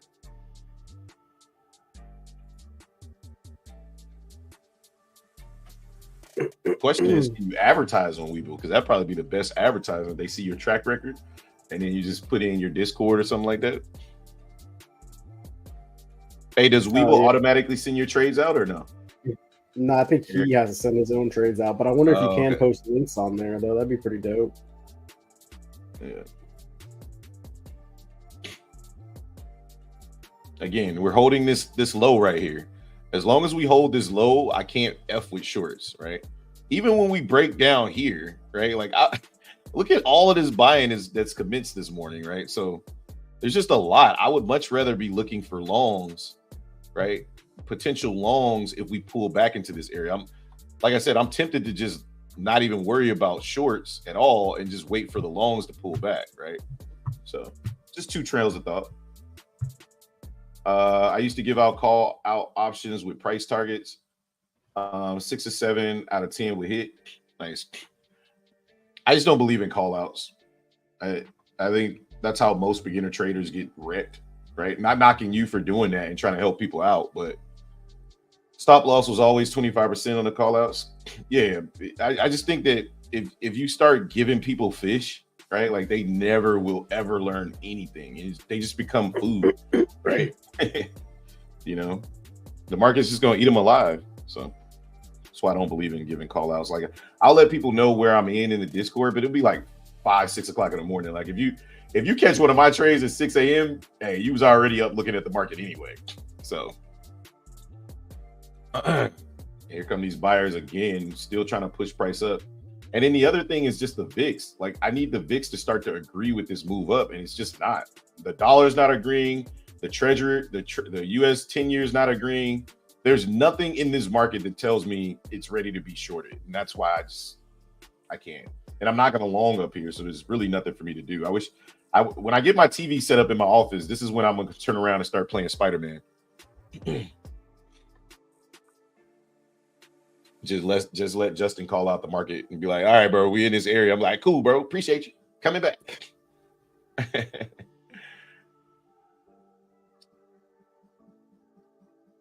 You give out call outs pre-market if, for example, if Microsoft break a book. Oh, okay. So you're not giving out call outs. You're giving out areas. Gotcha. Okay. I mean, that's pretty much what we do when we give out the pre-market plan. People will have them ready. Okay. Yeah.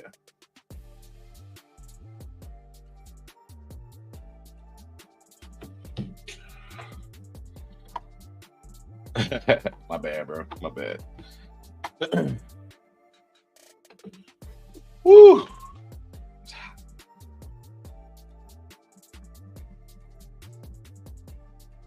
Hey, Jonah can't spot nothing else. He can spot a daggone rally, bro. Jonah can smell when them bulls is in the building. He'd be like, Hobbs, they in here. He'd be like, don't mess with these bulls, Hobbs. They in here. And what I be doing? Short. I'm short. I'm like, Jonah don't know what he's talking about. I'm short. And Jonah be in the background like, look, Jonah be in no, I didn't see this. I did not see this. Justin talked about it, but I didn't see this. Yeah, I thought it could be a potential, but now, okay, this is the break I wanted to see, which this was really bullish. Let's see what happens. See if they can hold this. Yeah, this will be interesting.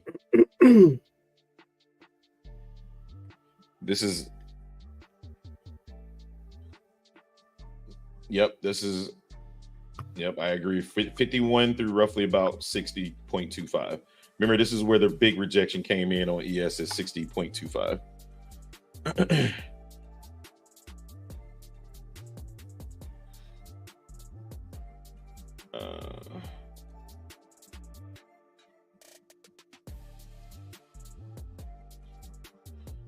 Yeah, bulls just don't care. They're buying everything today again.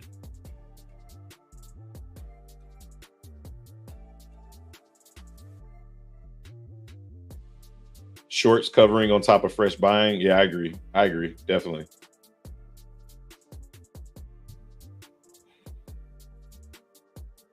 Plus, we could just be putting in the high for the week. You know, market still could be bearish the rest of the week. Let's look at the daily chart, see where we stand. Just out of curiosity.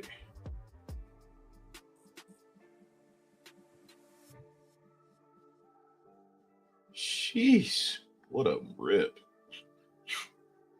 Oh, man. See this daily chart?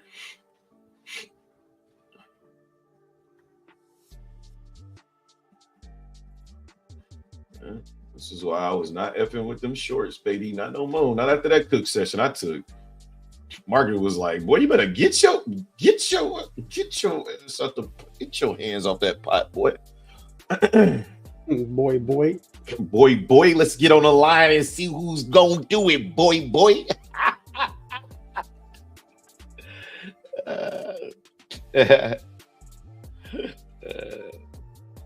No, the funny part is he don't tell me not to do it. He just calmly says they back. That's what Jonah do. Jonah don't say nothing else. He don't say nothing else. He just be like, he's I can't clip it.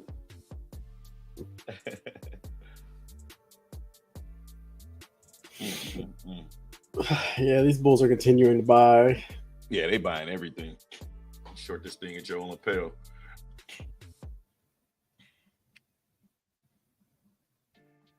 But Eric, do you see where I was coming from though? Like when you look at the tape, like why I couldn't be bearish up here, even though the area was clean.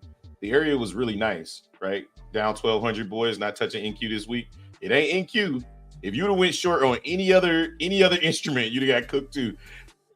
It ain't NQ. It's not NQ, bro. But I appreciate your transparency, Eric. Like, because a lot of people will only come in here and share their wins, right? Like, people will be like, "I'm up this, I'm up that, I got this account funded, da da da." We appreciate your transparency, dog. But this is what I was talking about with the shorts. Like, to me, it's just this was setting up to be a straight up rally, and the reason for it was all the reasons I gave, and we 100%. And shout out to you, Eric, for sticking with your plan no matter what. Like, you don't listen to us, but at the same time, like, I appreciate your transparency, man. That's dope. Yeah. Super.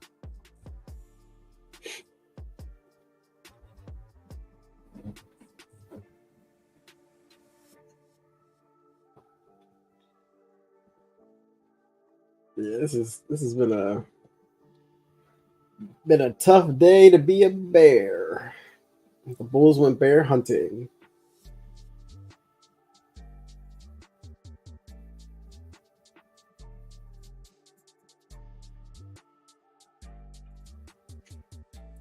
They just continue to buy. Valdez said the same thing. He said it's the shorts, not NQ. I took two shorts too. At the top, they look juicy. Shaking my head, down 500. Yeah. Yeah, I'll sit on my hands for a little bit. Yeah. Good morning, Caleb. Yeah, I took one short up at the top, down about $90 or $100. One or two.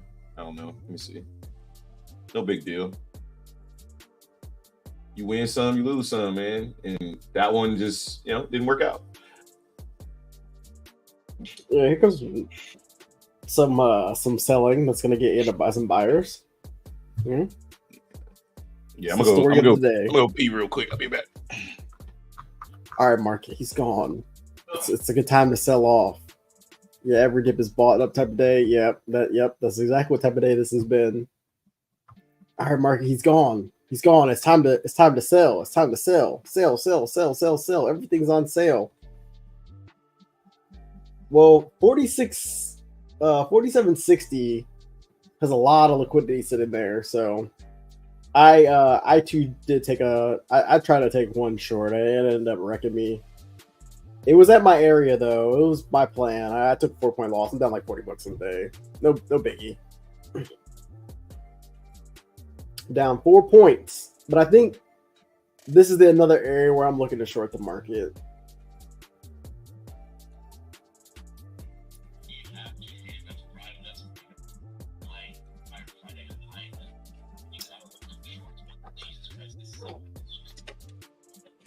I mean, again, we're in supply. We're at a key level. There's a lot of orders on the tape, so let's see what happens. I mean, eventually the buying is going to stop, and it's going to give us some type of pullback that's more than 4 points and probably more than 20 points, right? Like at some point, this thing's got to come down and test lower prices.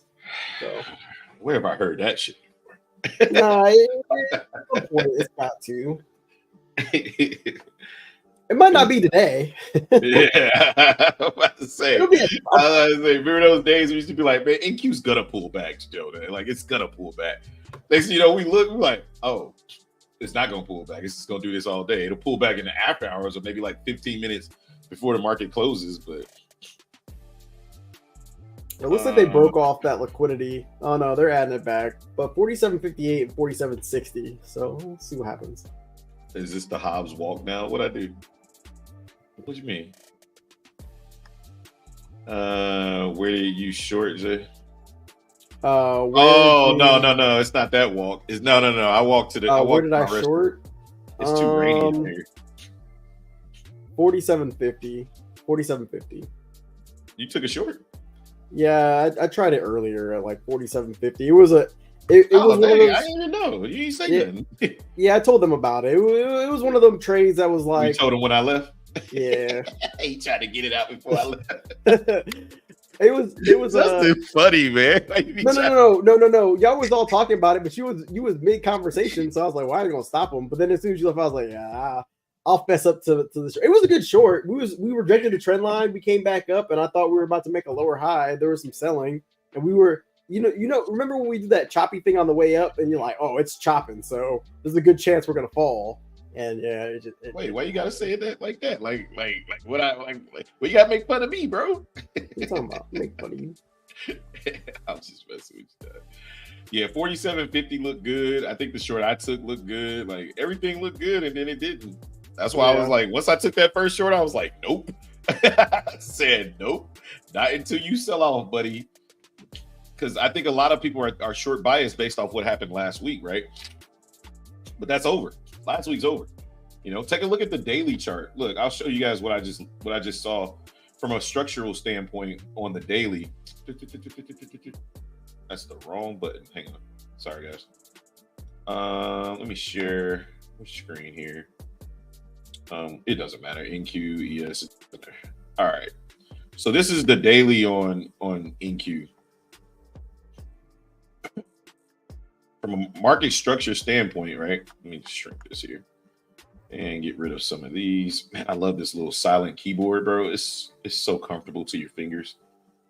It's like Tempur-Pedic, but for your fingers. Tempur-Pedic. Yeah. So like from a structural standpoint, you look at the daily here. We got this aggressive. Oh, this is the weekly. Sorry. Go to the daily. There we go. And I talked about this in my what's the name plan yesterday as well with the Discord. As this doji candle formed, I said this is either a doji candle or a drop-based drop for us to go lower, or this doji candle could potentially start that rally back to the upside, right? Based off the non-farm payroll bounce at 334. Now, this isn't over as far as the bears are concerned, because the bears still have an opportunity to defend, because this is the swing high up here. So the bulls are either, right, getting ready to send this thing above this high in the next few weeks, or the bears are just letting this thing, bears are closing out of their position, trying to reload their position back up through here. But this is why I said 621 was the daily change of character, right? Like you can see easily that this was the change of character. So it's going to act the same way on the way back up. So now for me, I'm looking at this 4-hour supply zone to be the next area to potentially short the market, right? But that doesn't mean when it comes to that area, I automatically get in short. At that point, once it's at the area, now I look for potential reversal patterns, or I look for a break of structure, anything that tells me, okay, sellers are in the building. I look for a rocket or an increase of value from the VIX, right? Like, but we're not seeing any of that. So, and then you look at its counterpart, right? If we just close this down and we go over to ES, it's the same picture, right? It's just a little bit like Justin was saying, like it moves a little slower, but at the same time, it's getting to the same destination, right? If we go and take this down, and we take this down, and we take this down. If we go look over on ES, it gave us a similar picture. ES almost put it in inverse head and shoulders had we came back and bounced at 47.25, which I would assume to think that we probably did put this inverse head and shoulder on just on a lower time frame. But you see the same resistance here at 47.60. We get above 47.60. The next level is going to be 47.66, and that's why I basically said below 47.68, I'm still bearish, right? But if we start to push above price, right, and we make it back to this huge area here, which I don't even know why I got that area right there. But then you start finding other areas where price can reject, right? You look at the 4 hour. I genuinely don't know where this red box came from. Probably something that I did when I was doing my top-down analysis.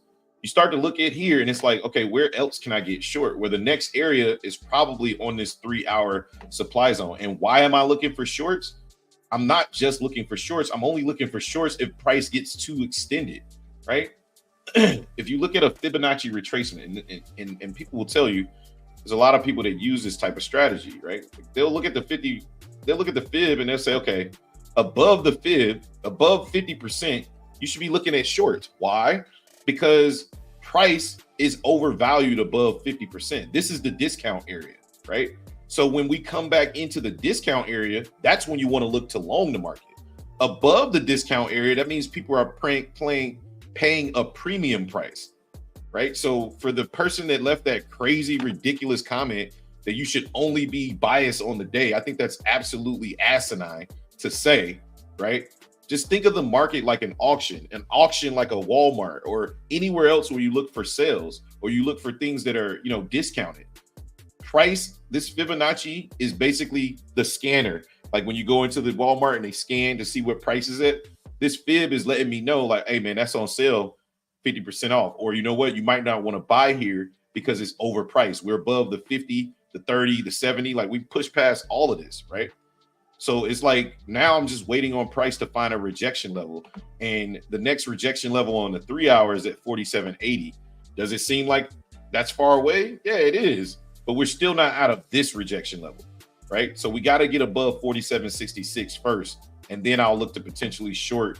I'll look potentially long if we come back into this fair value area right here, right? You can look at it from an ICT standpoint. You can look at it a Fibonacci standpoint, supply and demand standpoint. It should still put you in the same freaking area, right? So I just wanted to throw that out there for anybody that may be trying to figure out why Justin and I look for both directions, which somebody clearly was, but I thought that was ridiculous. It was funny. I'm trying one more short here. It's a more aggressive entry. I'm trying one short here. I'm only risking about 0.7 points, so I'm not really risking a lot. But what? I'm kind of seeing a lack of pieces behind it. Oh, okay. I'm seeing a lack of buying up here at these highs. Not seeing much follow through on the selling just yet. Oh nope, never mind. I'm out. I'll take that back. I'm out. He said, I'm out. Right. Yeah, I'm not gonna take a full loss. I'm telling you, bro. They not playing today, bro. Like, huh? No. I was in, but I got out early. I cut it early after I saw that strong buying that just came in right there. It's not a good sign. To me, the VIX has to change my mind. The only way I'm interested in shorts is if the VIX changed my mind. I'm just remarking some zones here. Looks like we got a 45-minute supply zone right here where Justin took his short from 47.54 again to 47.66. You can mark that on your chart if you choose to, but we have rejection twice in this area, and that's what's causing this massive trend, this massive downtrend. So I'm just watching this area, and again, this is basically the trend. If you look at the 30-minute, you can see a very nice downtrend that we're currently breaking right now, right? So we'll see if we hold it. So that's kind of what I'm watching right now. And I'm watching the VIX. The VIX is right up here. If the VIX starts to turn bullish or bearish, then again, that'll give me more confirmation. But right now, it's just the market's not giving me any confirmation to go short yet. But the area in which I want to go long is down here at 47.39. So therefore, I know I got plenty of room to take a short down to 47.39. Right here is where I want to be short. And the reason why is because of the fib, right? This is a great Fibonacci retracement area. It could continue to go higher, right? Let's see where VWAP is. I think I'll definitely turn VWAP on today just to give me a little bit of target practice. VWAP is at the daily change of character, which is even better. I love that.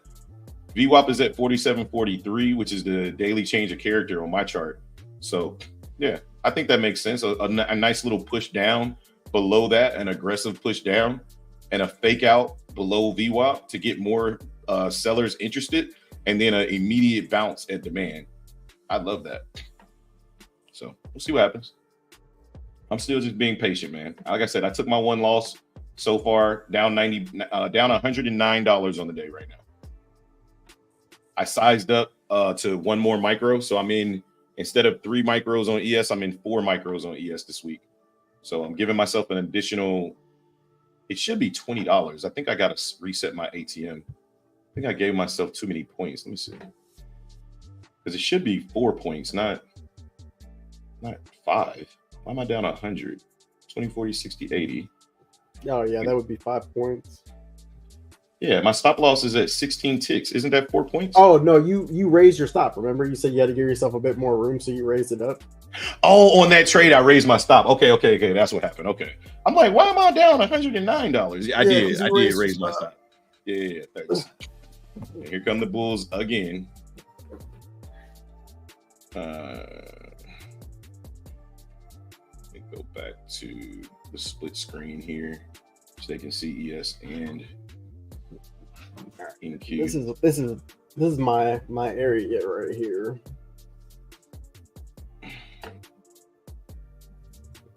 Yeah, if we break above Friday's high, then probably not. I'm probably not looking to be bearish anymore. I am. To me, I get more bearish the higher we go. Like the higher we go, to me, there's more potential for a pullback, right? An aggressive pullback, because people are going to start closing out of positions, right? So at one of these supply zones, we're going to find sellers. And I think I could trade both ways, right? Like this is a potential opportunity to start planning both of my trades, the long and the short side. For NQ, if you guys, let's make sure you guys can see my screen. Okay, guys, I already ordered some Chick-fil-A. This is my way of today. Is it so bad? I know, right? Chick-fil-A and Chipotle sound real good right now. Just use those fingers to hit the like button. Thanks, Caleb. No comment with the comfort fingers. Hey, look, it feels good. It's like jail, you know? Every afternoon you would go for your walk and market would turn around. Yeah. No, my walk time used to be at around 10:30, 11. But if I could show you my outside, let me see. You guys can see. Is it still snow on the ground?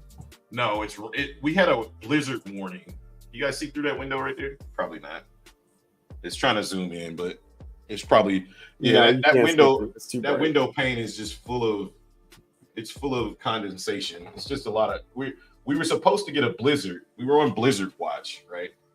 And instead of the blizzard, we just got a bunch of rain because it's too warm for the snow. It's like 40 degrees out. So it's too cold to be walking. So I go, well, I've been slacking because my shoulder's been jacked up. And even before that, I was slacking because I was getting ready to smash a bunch of food. But I'm going to get back at it. Usually I go and walk in the mornings over at the gym, the DRC out here. It's the recreation center. I usually go walk over there. And then once it starts to warm up, that's when I start walking outside because I lose more weight when I walk outside. I'm naturally tanned. So, naturally tanned. All right, here comes 47.60 again. Let's see if we reject at 47.60 here. I'm watching this area really closely here. This is exactly where we rejected last week on Friday. Found a ton of sellers up there. So let's see. And again, for me, I'm playing this right off the 15-minute today because I feel like it's that type of day that I need confirmation off the 15-minute. So I'm looking for everything based off the 15-minute today. I think that'll keep me out of a lot of trades before without trying to be early. So we also have what's this called? We also have structure that was built on NQ from 645 down to about 612. I'm putting on all my tools today. Let me put this if I feel like that kind of day. Let me put this session volume profile up here. Yeah. And it puts us right at that same spot. Yeah. Okay. So where that basing candle is the POC. That's where the most volume has been traded on the day. So that area right there where I just marked out that base would actually be a really good area to potentially take the market long if we're not going to pull all the way down. So, and then on ES, that same area is going to be 47.45 is the POC, but I like 47.54 through roughly about 47.48 for potential longs here. Right now, it's just a slow grind up. Like, they're just stopping. Everybody's that got short last week is just slowly stopping out of their positions. So, RIP to all the retail that swung puts over the weekend.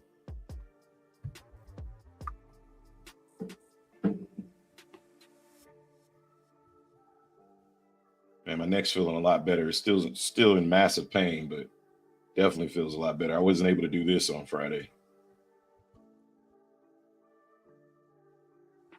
That's good. Because neck pain sucks. Yeah, it's absolutely. The worst. It's like having a permanent kink in your neck. The amount of muscle relaxers and Motrin I'm on is ridiculous. Got it sitting right by the thing. Yeah. Heel popping animal. Oh boy. All right, this looks good on ES. Let's see if they can follow through this time. That rejection looks really good. Second rejection at 47.65, I think. What was it? Yeah, 47.62. Second time we came up there and rejected.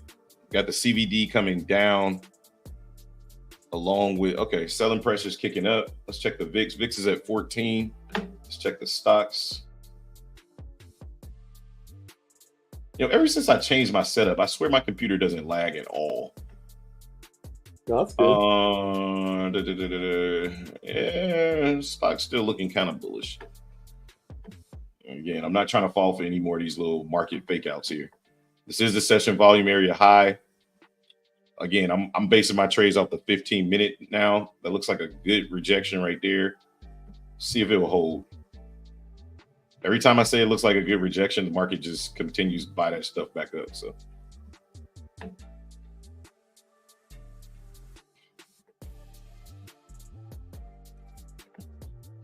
everybody's shorting and they get all that money back. Yeah. Yeah. And that's why I'm just waiting. I'm waiting on my rejection. The rejection on ES looks good, but again, I want to see it close on the 15-minute. And then I'll look for the retest on the 15-minute, and then I'll potentially take it short. Or I might just let it sell off and look for longs on the way back up. Either way it go, I'm going to be patient on the entry. Yeah, that's where I'm at too. Nice rejection, nice CBD divergence there, but I've tried short so many times. Well, not so many times. I've only tried to short the bracket twice. I'm down all the 5 points on the day. I'm not really tripping, but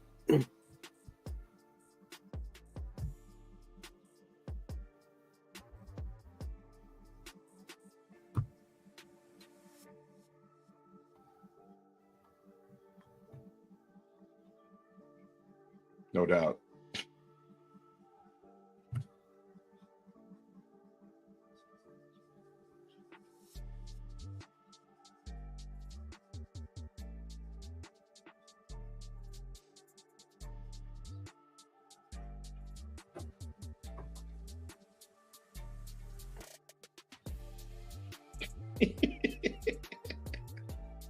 No, I'm not laughing at you. I'm not laughing at you. I'm laughing at Valdez's comment. He said, LOL, this has to be my short. I said, okay. Yeah, I'm sorry. No, I was over here pouring his heart and soul out. I'm sorry, Pop. I'm genuinely sorry. I genuinely was not laughing at you. I kid you not. I legit wasn't laughing at him though. But go ahead, man. I'm sorry. Go ahead. Well, we appreciate you, man. We appreciate you for sticking around and riding with us through the options journey, through the futures journey, through all of the fights and spouts that Justin and I have. Like this is a real deal journey. Like, yeah, before you came along. You was trading options too. We were trading options. Yeah, we were starting futures, and that's when we started talking you into futures. We were like, Jonah, just think about it like this. He was like, nah, I'm just looking for 20%. 5% of $100. I was just looking for $5. I was looking for $5. Yeah, yep. I seen it. That's where the market's headed. I mean, the VIX just isn't strong enough. That's the problem. The volatility is just not there to hold on to these options. All right, let's see if we get a true rejection here. I want to see some true selling come into this market before I even think about putting a short on. But I'm thinking about it right now. I'll tell you that much. I just want to see this 15-minute close somewhat bearish. Damn, the Bulls is not giving up smooth. They not, bro. Like they so hungry today. I don't blame them. I mean, they got a nice little sellout, but I feel like it ain't fair. Like, let the Bears eat some more. Like, y'all been buying this thing up for 3 months. All right. It ain't fair, bro. Like, all right, here comes a nice, beautiful rejection candle on the 15-minute. It's very weird that we're not getting that same candle from NQ, though. But NQ will catch up with ES, no problem, because ES is looking very bearish, but the VIX, again, not participating in this push down. None of the stocks are looking bearish either, so this feels like another fake out here. We'll see.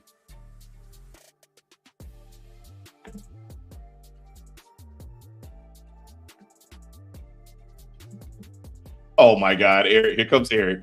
Eric says, "I still have $300 to lose for the day. I'm thinking about going short." Go get your Chick-fil-A, bro. Go get. This is the community talking. Everybody in the Discord, go on the YouTube channel. Go. Everybody in the Discord, go to the YouTube channel and at Eric and say stop. At Eric, say stop, bro. You. It's always tomorrow, bro. Like there's no big deal. You took 2 losses. I might be done. Look, Eric, chill. I took 1 loss. Yeah, I think he's trading his own money. Yeah. I took 1 loss today, and I'm thinking about calling it a day if this market doesn't give me what I want by 11. Yeah. Go get the Nuggets. Exactly, Valdez. Go get the Nuggets, man. Go get the Nuggets. We try to save you, bro. Look, remember you started this argument or this discussion down 800. Then you went down 1,200, which again, we all been there. Ain't nobody knocking you. But at the same time, maybe it just ain't your day because we are 100% looking at this market to be bearish. 4760 is a higher day level. I'm trying to see which day. It was Friday. I can tell you right now, it was Friday.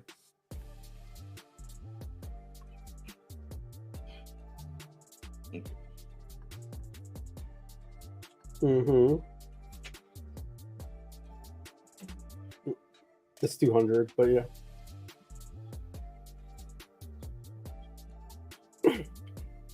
Yes. You have to do another.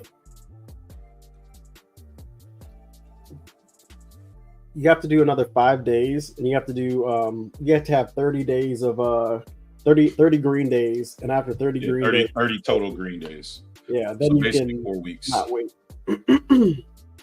Yeah.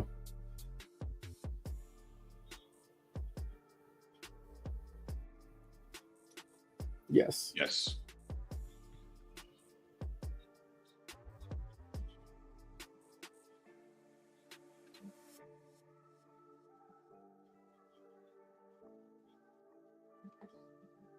I think it still counts. It doesn't reset.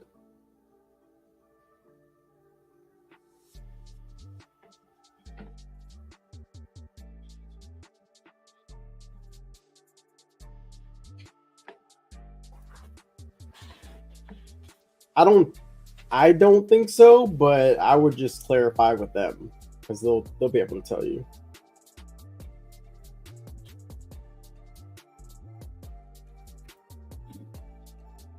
Yeah, your account will just continuously say that you're available for a payout, right? So if as long as you get over those 5 days, it'll keep your counter will keep going, but it will just always be green. Like, hey, you're available for a payout if you want it. You don't have to take it. Those 30 days can accumulate, and then you can take the payout at the end of 30 days, whenever you want. Yep. All right, I took the market short in a different account because I'm scared to take it in my real account, in my other account, the one that I'm trying to trade the journey with, just because these bulls are just so aggressively. But I took it in another 100K account that I got over here that I'm potentially either going to get funded or blow. I pretty much blew it. Is that the one that is that the one? Yeah, that's one. So okay, let me explain that because that sounded really bad. So I have 100K. Oh, okay.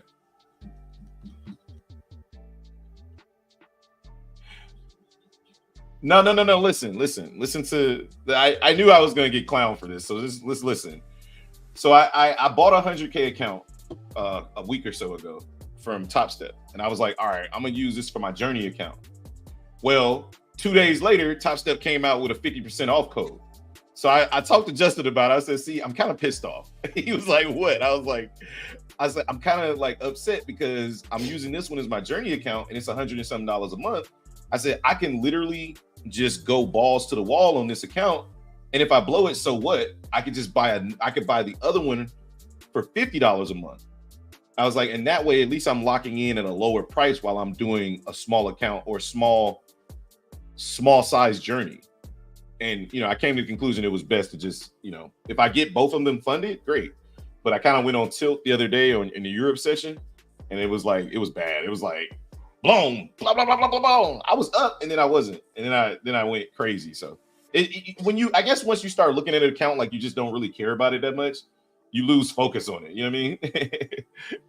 But yeah, I just took anything. I'm long in this market, bro. I was so adamant on long in the market. And I was right. The crazy part is the last trade I took right before I blew it was at 47.08 on ES. If you go back and look at 47.08, it was literally the bottom on Friday. And I took the market long at 47.08. I just ended up cutting the trade. And then I got on tilt after I cut it. Yeah, it went bad. All bad after that. All right. Eric says my spicy sandwich should get here in 9 minutes, boys. Order fries and mac and cheese with a vanilla shake. He got the DoorDash going. Let's go.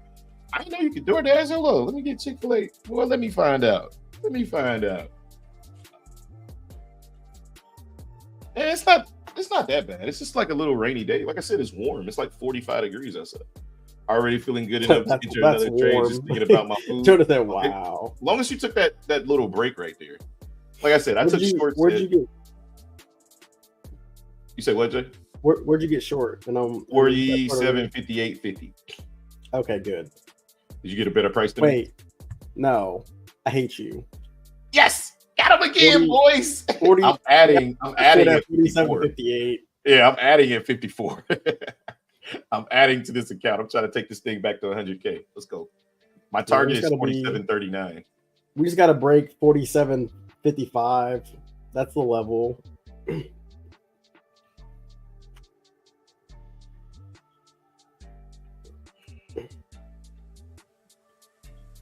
Yeah, I mean, I'm not worried about the EMAs. We got 47.55. We got to break that. If we don't break it, then we're probably coming right back up.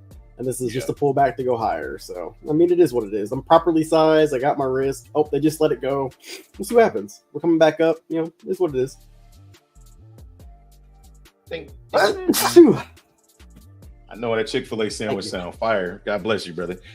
Appreciate it. Oh, my goodness. These bulls. Let's see if God will bless this trade. I don't know. The VIX keep coming down, bro. Like, NQ looks so different than ES right now on the screen. Yeah, I got them both up on YouTube, but it looked totally different. I'm taking my little $75 and getting the heck up out of this trade. I'm just kidding. I'm still in. No, I'm accepting the trade. I'm chilling. Stop yelling at me. Mofos keep yelling at me, bro.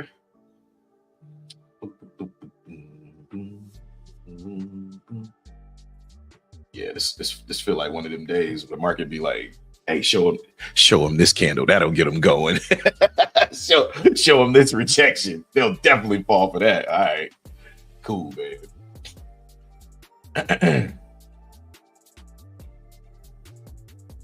It's gonna happen.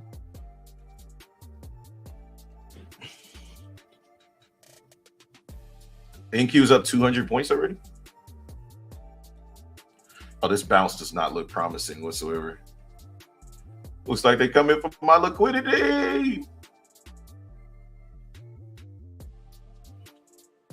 Bro, maybe this candle will get rejected here. That's nuts.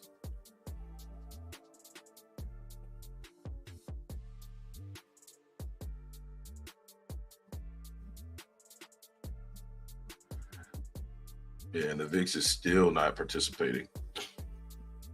Oh, there goes the VIX. Nice little push up on the VIX. Come on, VIX. Wake up, guy. It's the dollar, man. The dollar is freaking dumping. Good God. I'm going to be a responsible person. Hey, notice I have not taken another trade. I have not said. He said, I'm going to be a responsible person and just leave. Thanks, guys, for the chat. I appreciate y'all.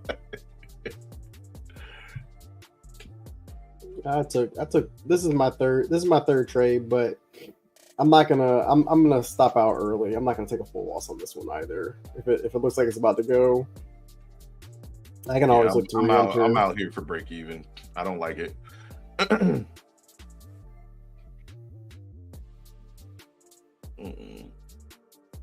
No. Yeah, it's probably the winning move to get long. It just goes against everything I believe in to take the market long up here. Maybe we get another rejection, but I just don't see it, man. I just don't see it.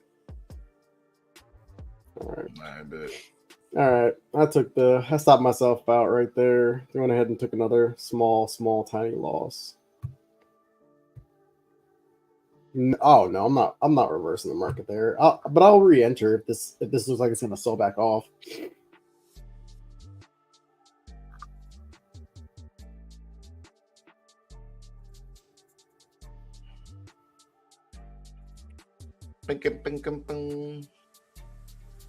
So far, I'm down $100.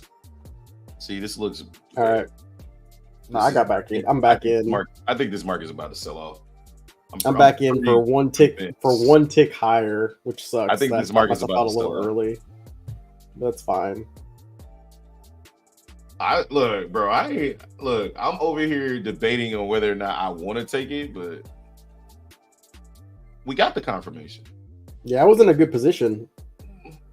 We got the confirmation on ES, 100%. Yeah, I should have just stayed in that trade, but whatever. It's all good. Yeah, the market's given the confirmation. It's just no continuation. The confirmation that I look for on the 1 minute is a close below 47.56.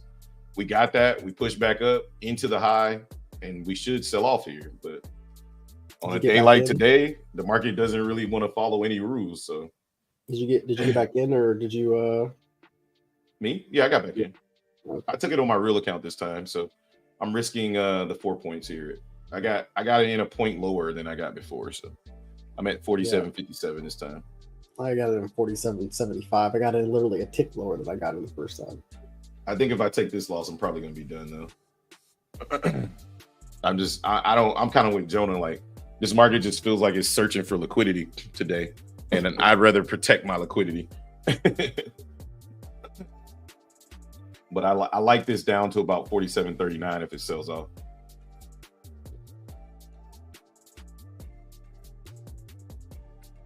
I think we're finally gonna get this sell off.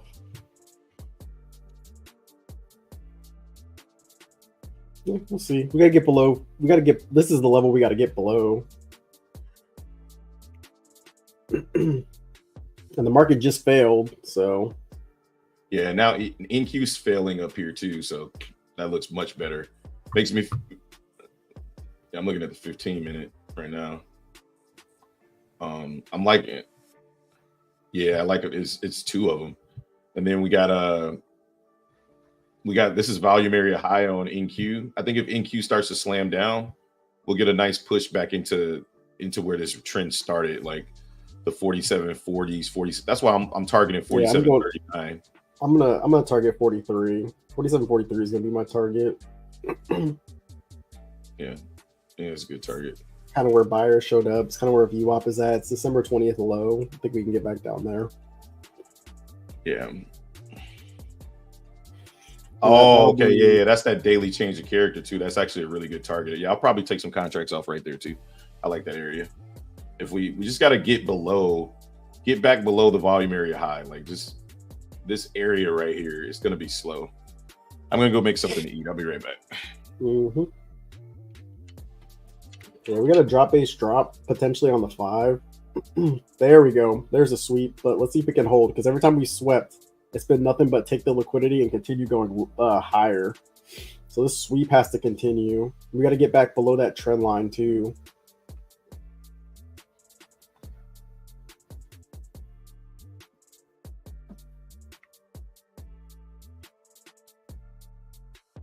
Oh, please don't do this. We need to see this sweeper get rewarded here. Because every time we've swept today, that sweeper has just not gotten rewarded. So see if he gets rewarded.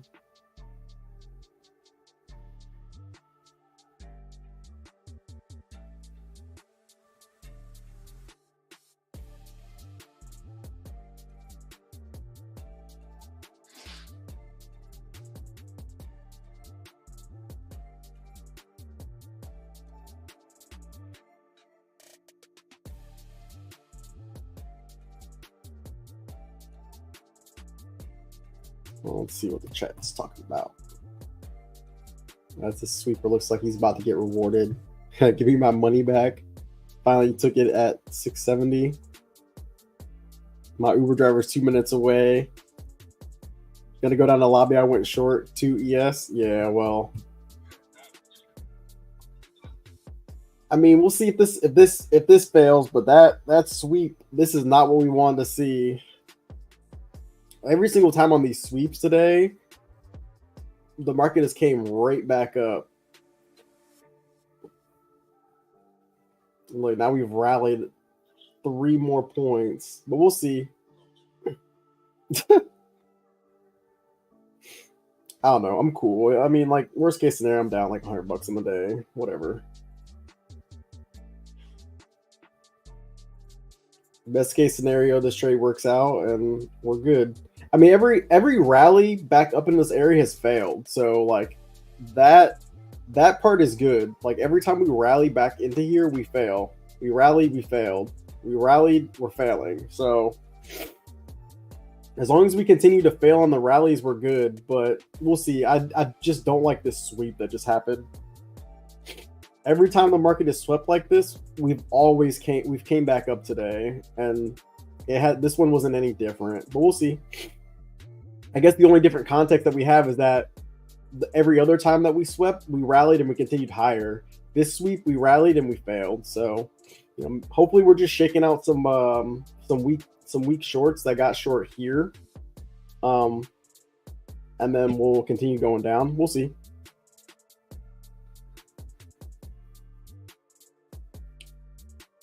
But this has to make a new low. If this fails, then we're going to be in a little bit of trouble.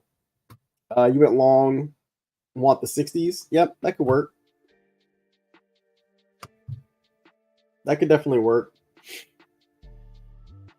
Oh, this is an area where I think the market can do, can really do anything. Though my only problem, oh, you already bailed. My only problem with going long is that, I mean, we already made a high here. We've been rallying all day.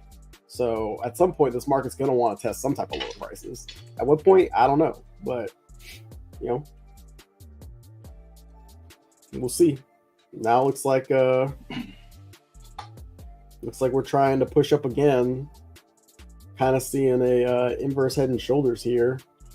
Shoulder, head, shoulder. So we'll see what happens. On ES, yeah. Shoulder, head, shoulder. Yeah, on the book map. I mean, you can see it on the candlestick chart too. On the 5 minute, on the 1 minute. You can see it. It's there. I mean, it doesn't mean it's necessarily going to play out. That could be true too. A little bit longer of a time frame. Shoulder, head, shoulder. We're just not getting that sell off just yet. But like I said, we keep making lower highs. So I think as long as we keep making lower highs, then we're fine.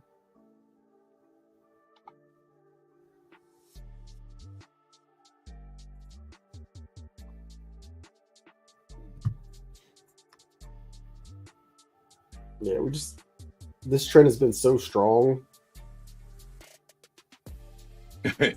Valdez said, "Give me my money back. If the fair value gap holds, we're good." Yeah, you might get what you want in Hustle for Life. We might come back up into those 60s. Where's Micaiah? I don't know. He took that one trade for like 40 points, and then he's been gone the rest of the day. Might be working.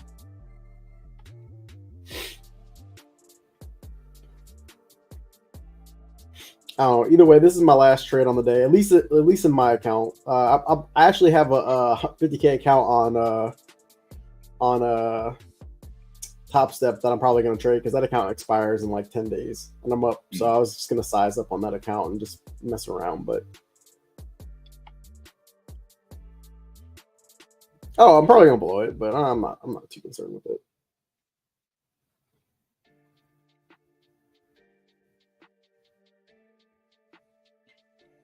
Man, the VIX is still pushing down. Yeah,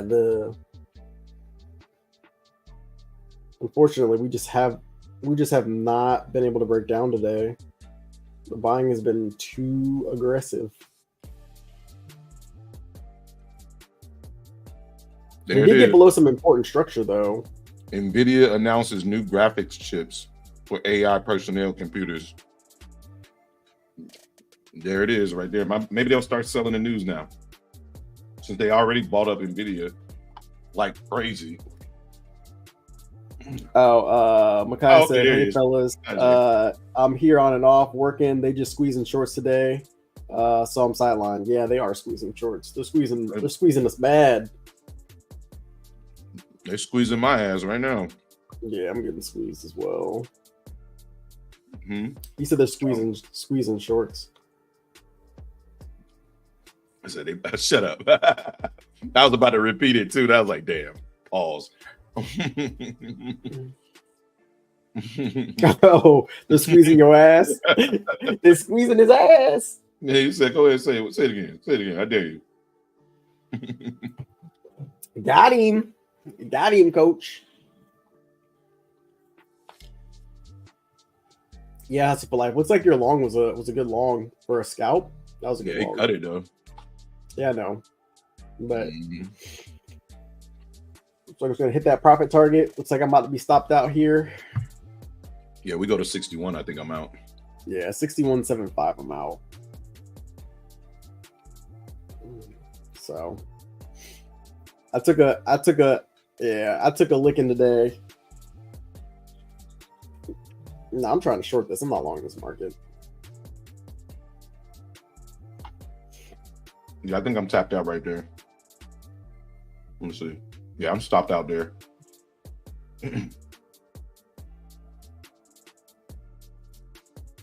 Cost of admission was $193 today. Yeah, I'm about to get. I got one more in me. Got one more in me. No, I mean, I give myself 4 trades. I'm only going to take 3. If this last one don't work out, then I'll walk away. All my losses are planned losses, right? Like it is what it is. It's just part of the game. Doesn't matter how much I'm down. What matters is that I planned it. right? I plan to be down every single day this week, $240, $320, wait, 8, 16, 24, $320. If that happens every day this week, then I probably need to go back and work on my strategy. Because this mofo about to stop me out and dump right here. I'm gonna be so mad. I'm getting back in. F that. Yeah, I haven't been stopped out yet. I'm still in. Well, it stopped me out because my stop was I got 47.57 again, or the second time around. So I'm back in at 47.59 last trade of the day. At least now I can risk the high. Yeah, I'm almost at the high, but I'm not giving this. I'm like well, my 4 points puts me at 63, so I'm risking well more than the high right now. Damn, see, if I just would have been patient and waited for us to come back up to my level, I'd have only had well, that doesn't really matter. It's fine. I couldn't have known. Now, I wanted to get short back up in my box, and we touched my box. We failed, and we're trying to come down again. But I'm still holding on to my original trade, so we'll see. Again, like if we can sell off, then I'm still in a good position. Try to hold down to December 20th low, because I think that's where we'll come back to. What level is that? Of course, I'd 47, 43, 25. Okay. Yeah, I got us coming back down to 47.39. And I like this entry way better than the original entry I got. So oh, yeah, cool. I would like that entry too. I could have added. I like this entry a lot better. Because now I feel comfortable in this trade knowing that I'm officially risking the high.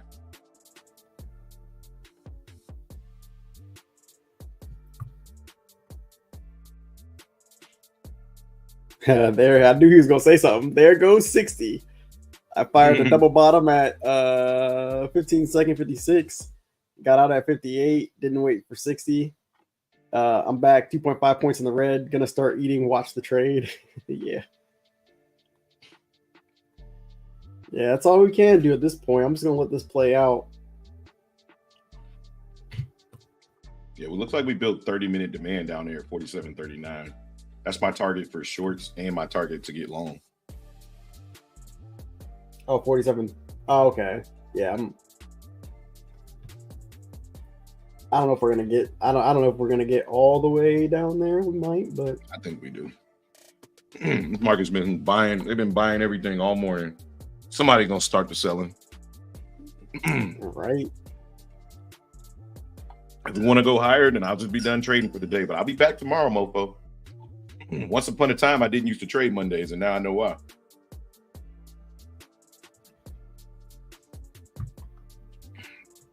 This ain't got nothing to do with it being a Monday, by the way, guys. I'm just joking. It's everything to do with me looking to trade my area, and the market just not agreeing. I really wish they stopped loading up that liquidity down there. That'd be nice. Right? Can y'all just chill, bro? Like, dang. Y'all have a chill bone in y'all body? Like, buyer, do you mind just selling this off? Maybe I'll go on that Topstep account and go ahead and long it right here. That way I hedge my bets. Ha, I'm just joking. I'm not gonna do that. Which means he's already up long. No, I'm not. I'm just messing with you. Yeah. So no, somebody did it on YouTube. It was like, oh no, that was a Discord. It's like I'm hedging my bets. I said, you hedging? I was like, huh? Where they do that? Hedging my bet. What?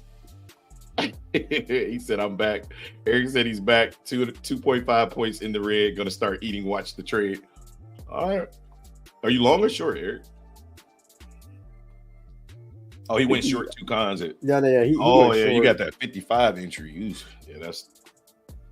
I know you in pain because I'm in pain sitting up here at 57 or 59 or whatever entry I got. I'm right there with you, brother. But I don't get stopped out to 63. So if we go to 63, it's just another rally starting, which quite well may be possible because they're just moving this liquidity up higher and higher. They're definitely trying to squeeze all the shorts out. We're not getting any help from our friends in the short category. Come on, it's weird though, because people. all of the stocks are kind of rounding down here, looking like they want to start pushing down, but Well, they just let the liquidity go. Microsoft looks really bearish. This thing has tapped my 45-minute supply zone 1, 2, 3, 4, 5, 6, 7 times and hasn't been able to move up. I like the trade. I don't feel comfortable in it, but I like the idea. I'll feel comfortable if we start breaking some type of structure. Jeez. Continuously buying. You see it up there at the high? I got 45-minute supply at 376.3 through basically 372.12, which is the previous day high. And we're just sitting up there just chopping at that liquidity, but we haven't moved inside of it. And then Apple is starting to look like it wants to come back down and at least test VWAP. Like maybe ES wants to follow that, but I don't know. Yeah, I got short in my other account too. I'm risking 4 points on that account as well. Oh, you just got a better entry? Oh, like barely. I got a tick better. Yeah, I mean, if I lose $400, like here's what it is. Oh, kind of looks like we're building structure here on the candlesticks to go higher, not lower.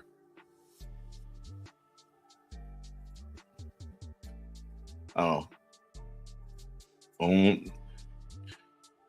Well, Nvidia's cooling off here, so I'm hoping NQ starts to cool off, which in turn ES maybe start cooling off. NQ, no, I said it's cooling off up here at the high. Could be. Yeah, it says Nvidia announces new graphics chips for AI personnel computers. The one thing I will say that's not great is the VIX continues to sell off. That's why I said I'm uncomfortable. I'm uncomfortable not because of any of these stocks. I'm uncomfortable because of the VIX. The VIX is like, you got a chance to get out. Get out. I'm gonna risk it. It's all good. I like I said, I like the area. I like everything what I'm seeing from Apple, which ES usually follows Apple. I like Microsoft struggling. I like Amazon pulling back. And I think NVIDIA is about to start pulling back as well. We got a nice little rejection here. Just need to break through some type of structure here. But, you know, ETFs just aren't reacting to it as of yet. ETFs are just moving sideways, collecting more people like me that want to short the market up here. Because as far as the tape goes, people just keep buying. Yeah, they do. NVIDIA is still kind of holding strong, too, up here at this high. I ain't gonna ruin my day. I'm gonna have a Coke and a smile regardless. What you gonna have? What kind of Coke you having? The white stuff? Whoa, Paul, bro, what? Who are you talking to? You said you have a Coke and smile. First of all, who are these? You know, in the stock market. Who are these friends you hang out with? Who are these friends you hang out with that you gotta ask these type of questions? He's trying that cocaine. He's trying that cocaine out here. You know what I'm saying? He's trying. Ain't no sniff in my resume, bro. You'll never see me on camera doing this. Hey guys, check. Oh man, check this out. You know what I mean? Check out this new stock. No. Yeah, penny stocking it up today, boys. Go long everything. Cherry Coke is the best, hands down, bro. I don't even drink Coca-Cola like that. This is literally the first Coca-Cola I drank probably all 2023 and this year, right? The only reason why I wanted it is because I was eating some beef salad and you know the rice and the beef goes down really good with Coke. Every now and then I'll have one like with pizza, but I just grew up not being a big soda kid at all. Like my mom didn't buy a lot of soda. It was more like juices and water. Now they didn't call soda pop for you, right? Like, yeah, we used to call it pop. Yeah, for sure. Weird. It's in Chicago, it's pop 100%. But I've been all over the place, right? So I pick up all type of different lingo.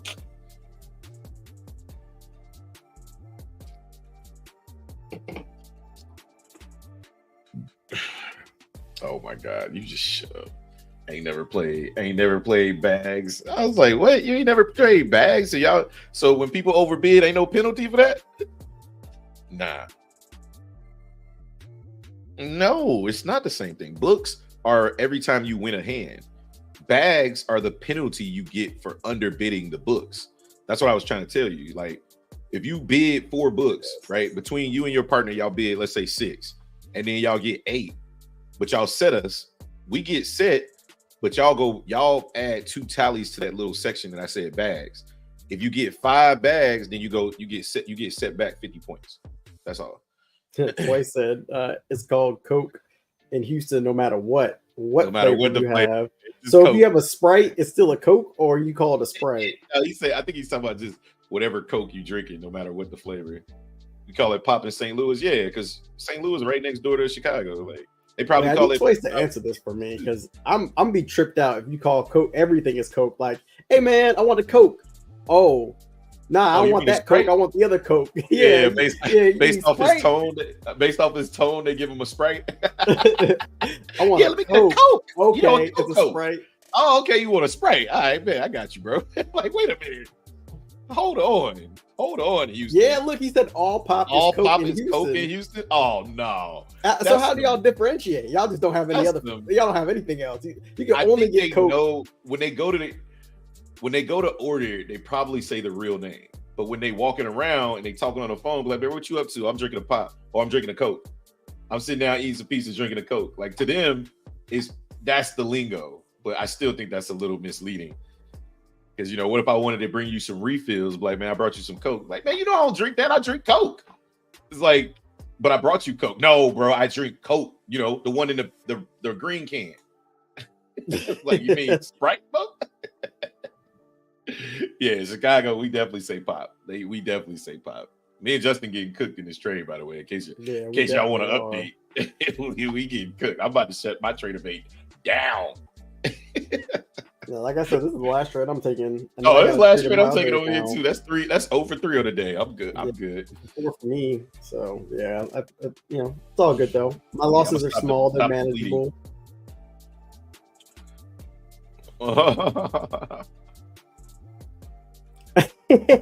Twice said they ask what Coke you want and you answer Sprite. That's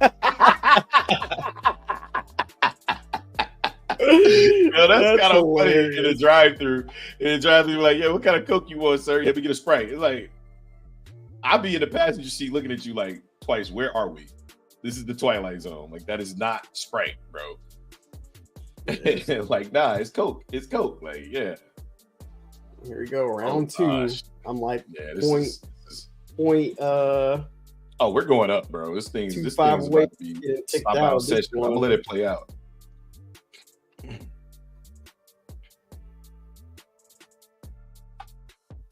Yeah, I'm just looking at these stocks, and Nvidia just continues to buy. Apple's getting a buy. Yeah, we going up for round 2, boys. No participation from the Bears here. They like, bro, we told you we was done selling on Friday, bro. Like, you ain't see the warning? You ain't heed to the reversal candle? You ain't see it? Bro, tomorrow.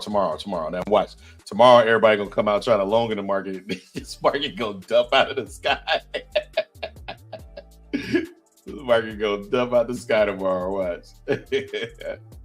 Nothing. They gonna be flexing on us. All right, yeah, this is coming back up. Let's check. Bro, we have not pulled back one time today. Not once. Not once. This is nuts. They taking a sweet time eating through this supply zone. It's crazy though, because like when you go in and eat through like a demand zone, it don't take that long. Eating through supply zones take forever.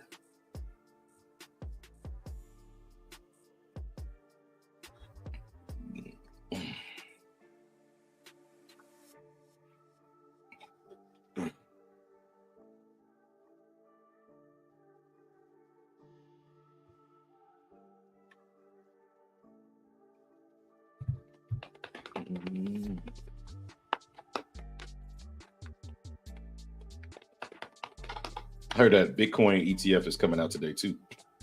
How is it?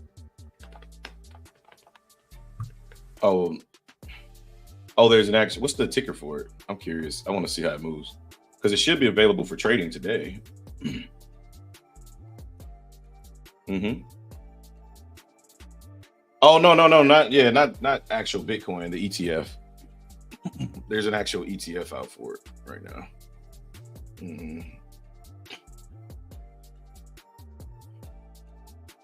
Oh, okay. You was paper trading. Okay, no, we was watching. We was finishing up our Percy Jackson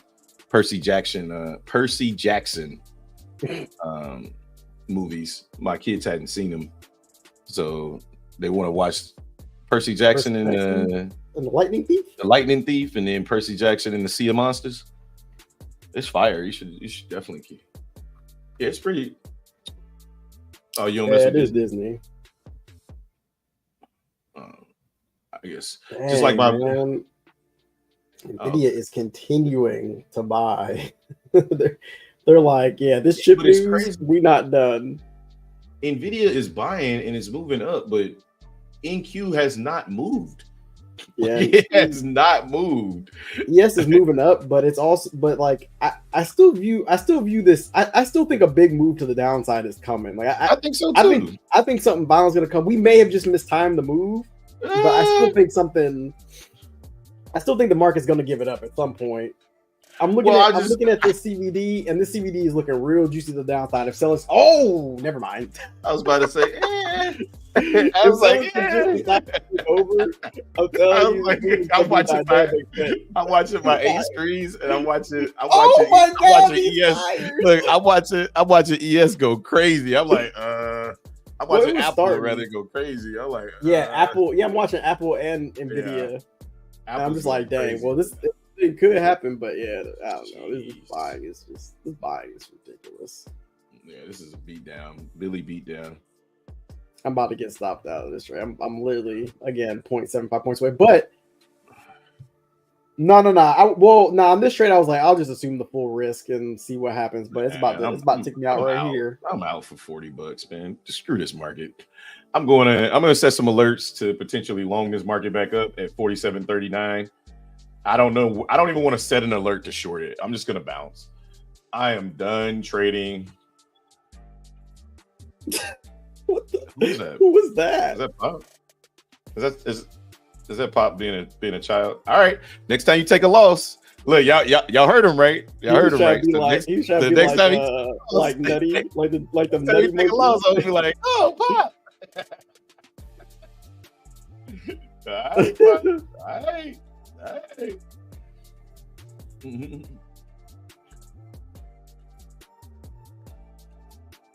All right, I'm gonna log these two trades. I'm gonna get ready to just kind of go take me a nap with this Flexi-Reel on my system.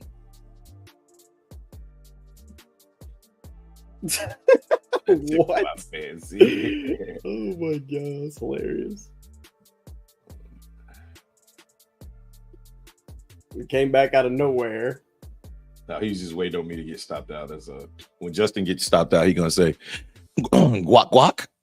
Justin, that was actually a really good area. That was a really good trade. You shouldn't be guac guac guac. Justin, that was actually really, really good, man. I'm telling you, don't get down. Just get back on the horse, and you're good, Justin. Guac guac. Yeah, see. That's right. Go Bills. Go guac, Bills. Guac.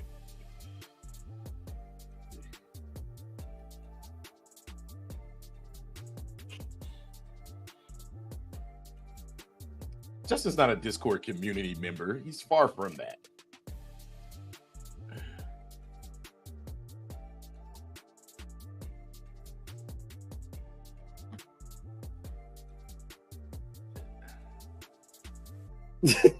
I did not laugh at you. What are you talking about?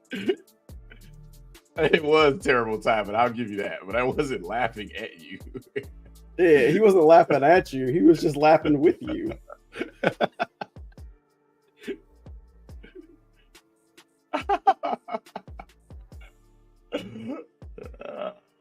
Y'all stupid. It's just. I think if we can get below 59, I think I might be in a good position. That literally was a tick away from stopping me out, and I'm still somehow in this trade. Yeah. Yeah, it was literally a tick away, but it's coming for me though. Nvidia is still pushing. Like Nvidia is not stopping. Yeah, I stopped myself out for a $40 loss. I just wasn't. Yeah, I mean, I'll be down $40 if I. Well, I'm about to be down $40. I shouldn't say I will be. I'm about to be. Here it goes. I'm a point away. Oh, this what? That was weird. Okay, market. I'm still in, but you won't be for a while. And you mean in a while? Well, I don't know, because Microsoft just looks so bearish. It's insane how bearish Microsoft. Oh my God, Nvidia. Well, I'm not trading Q. I'm trading ES though.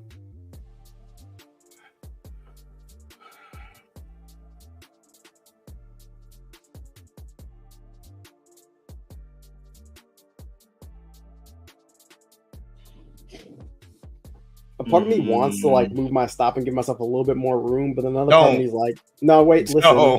Another part of me is like, don't do it because it's not worth it. If like I could, I mean, I'm done. I'm not going to re-enter, but I don't know. Just looking at the market, I feel like I'm going to get unfortunately ticked out just for the market to end up dumping. But I could also be wrong. This could be my bias speaking.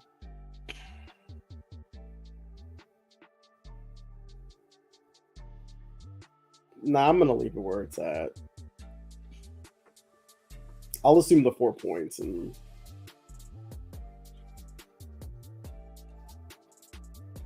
that's why I said I wouldn't move my stop. I just keep it where it is. Like you got that stop there. Yeah, you got that stop where it's supposed to be for a reason. Oh, here comes Microsoft getting bullish now. Oh boy. Yeah, Nvidia's trying to come down though. All right, man. Take it easy, brother. We'll talk to you later. We probably about to get off this YouTube joint here in a minute too. I'm let Justin finish his trade.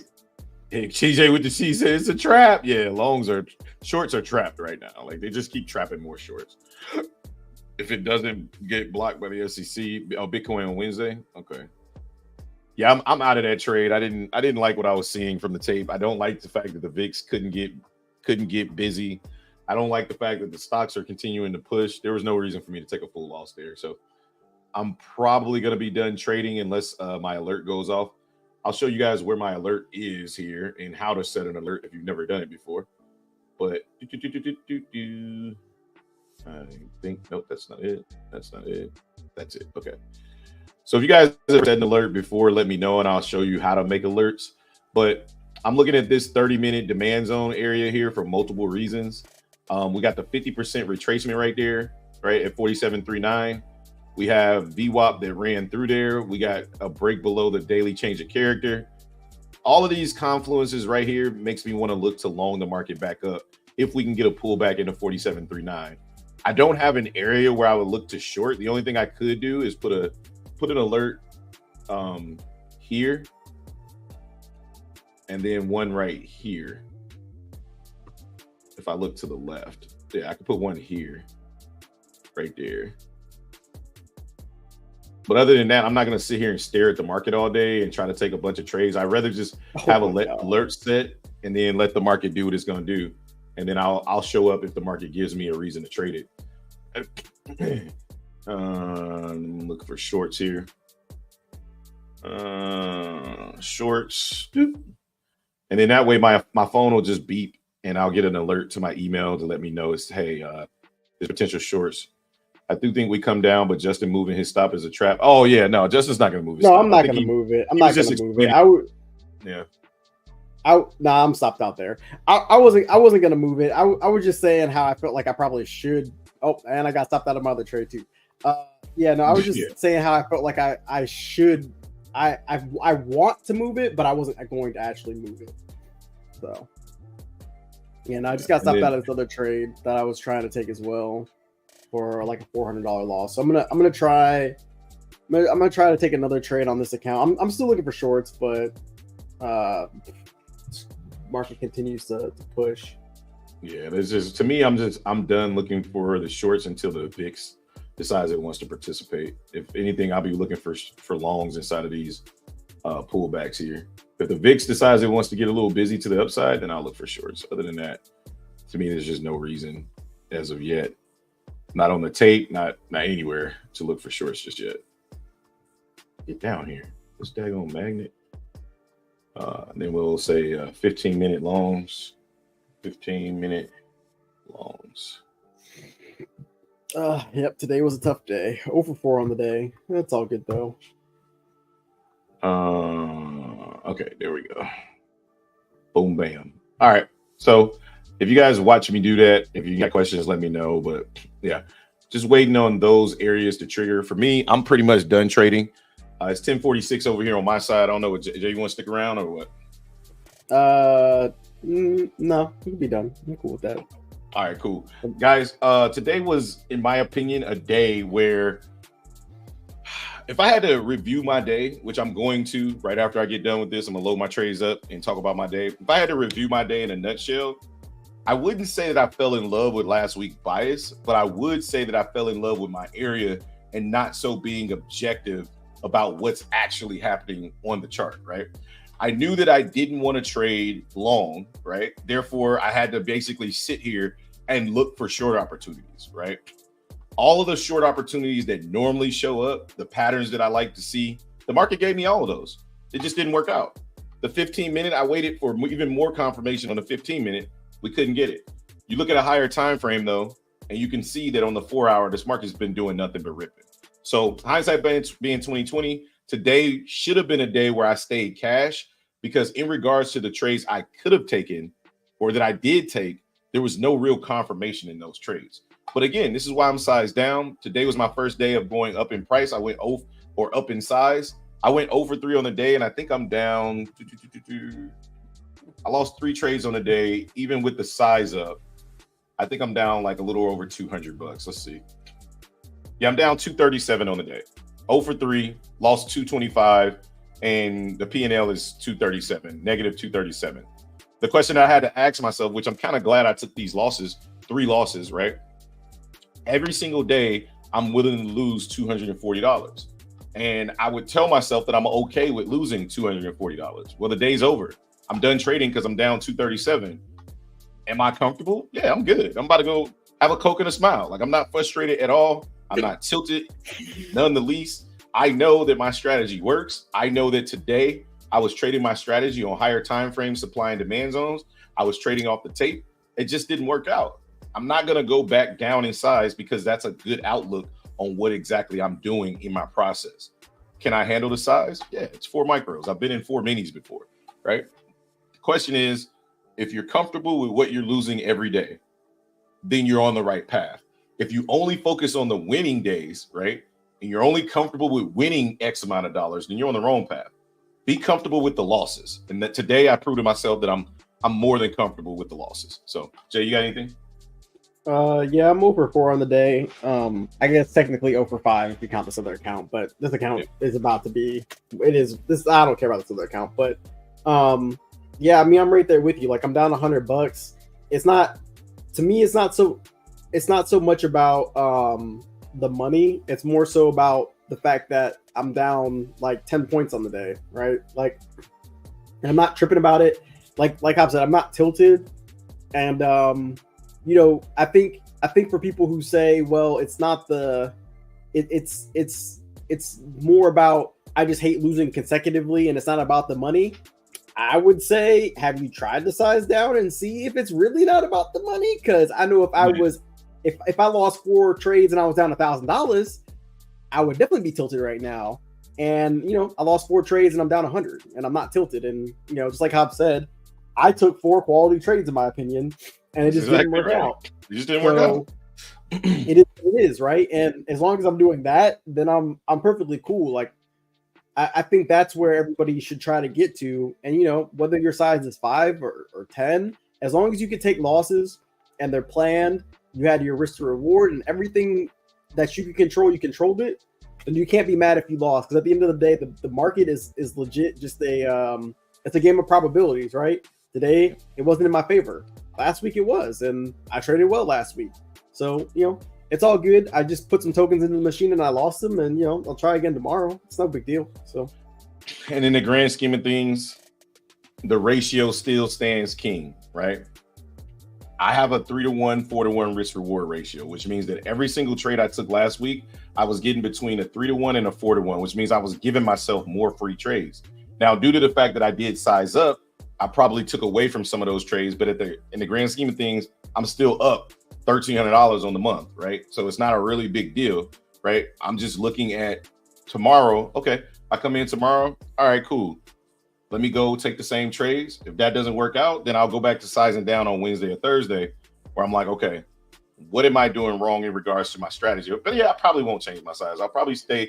I want to stay at this size for at least 5 days because I want to see how my progression goes throughout those 5 days. The size isn't about the money to me. The size is about slowly sizing up to see where my emotions get triggered. It's not for micros, I can tell you that, right? That's not it. So I'm just going to slowly work my way up the ladder and see what happens when my emotions get triggered. And that's the information you need to be taking in. So my average day is 500 to 700 today. I lost basically 2 days worth of profits. I'm cool with it. Shorts didn't work. Dips were bought up. Strategy works. Exactly. Like that's it. Like the market gave us opportunity. We tried to capitalize on that opportunity. I think if I had to can't question the strategy off one day, exactly. Not even close. I know my strategy works 9 times out of 10. Well, maybe not 9 times out of 10, 7 times out of 10, right?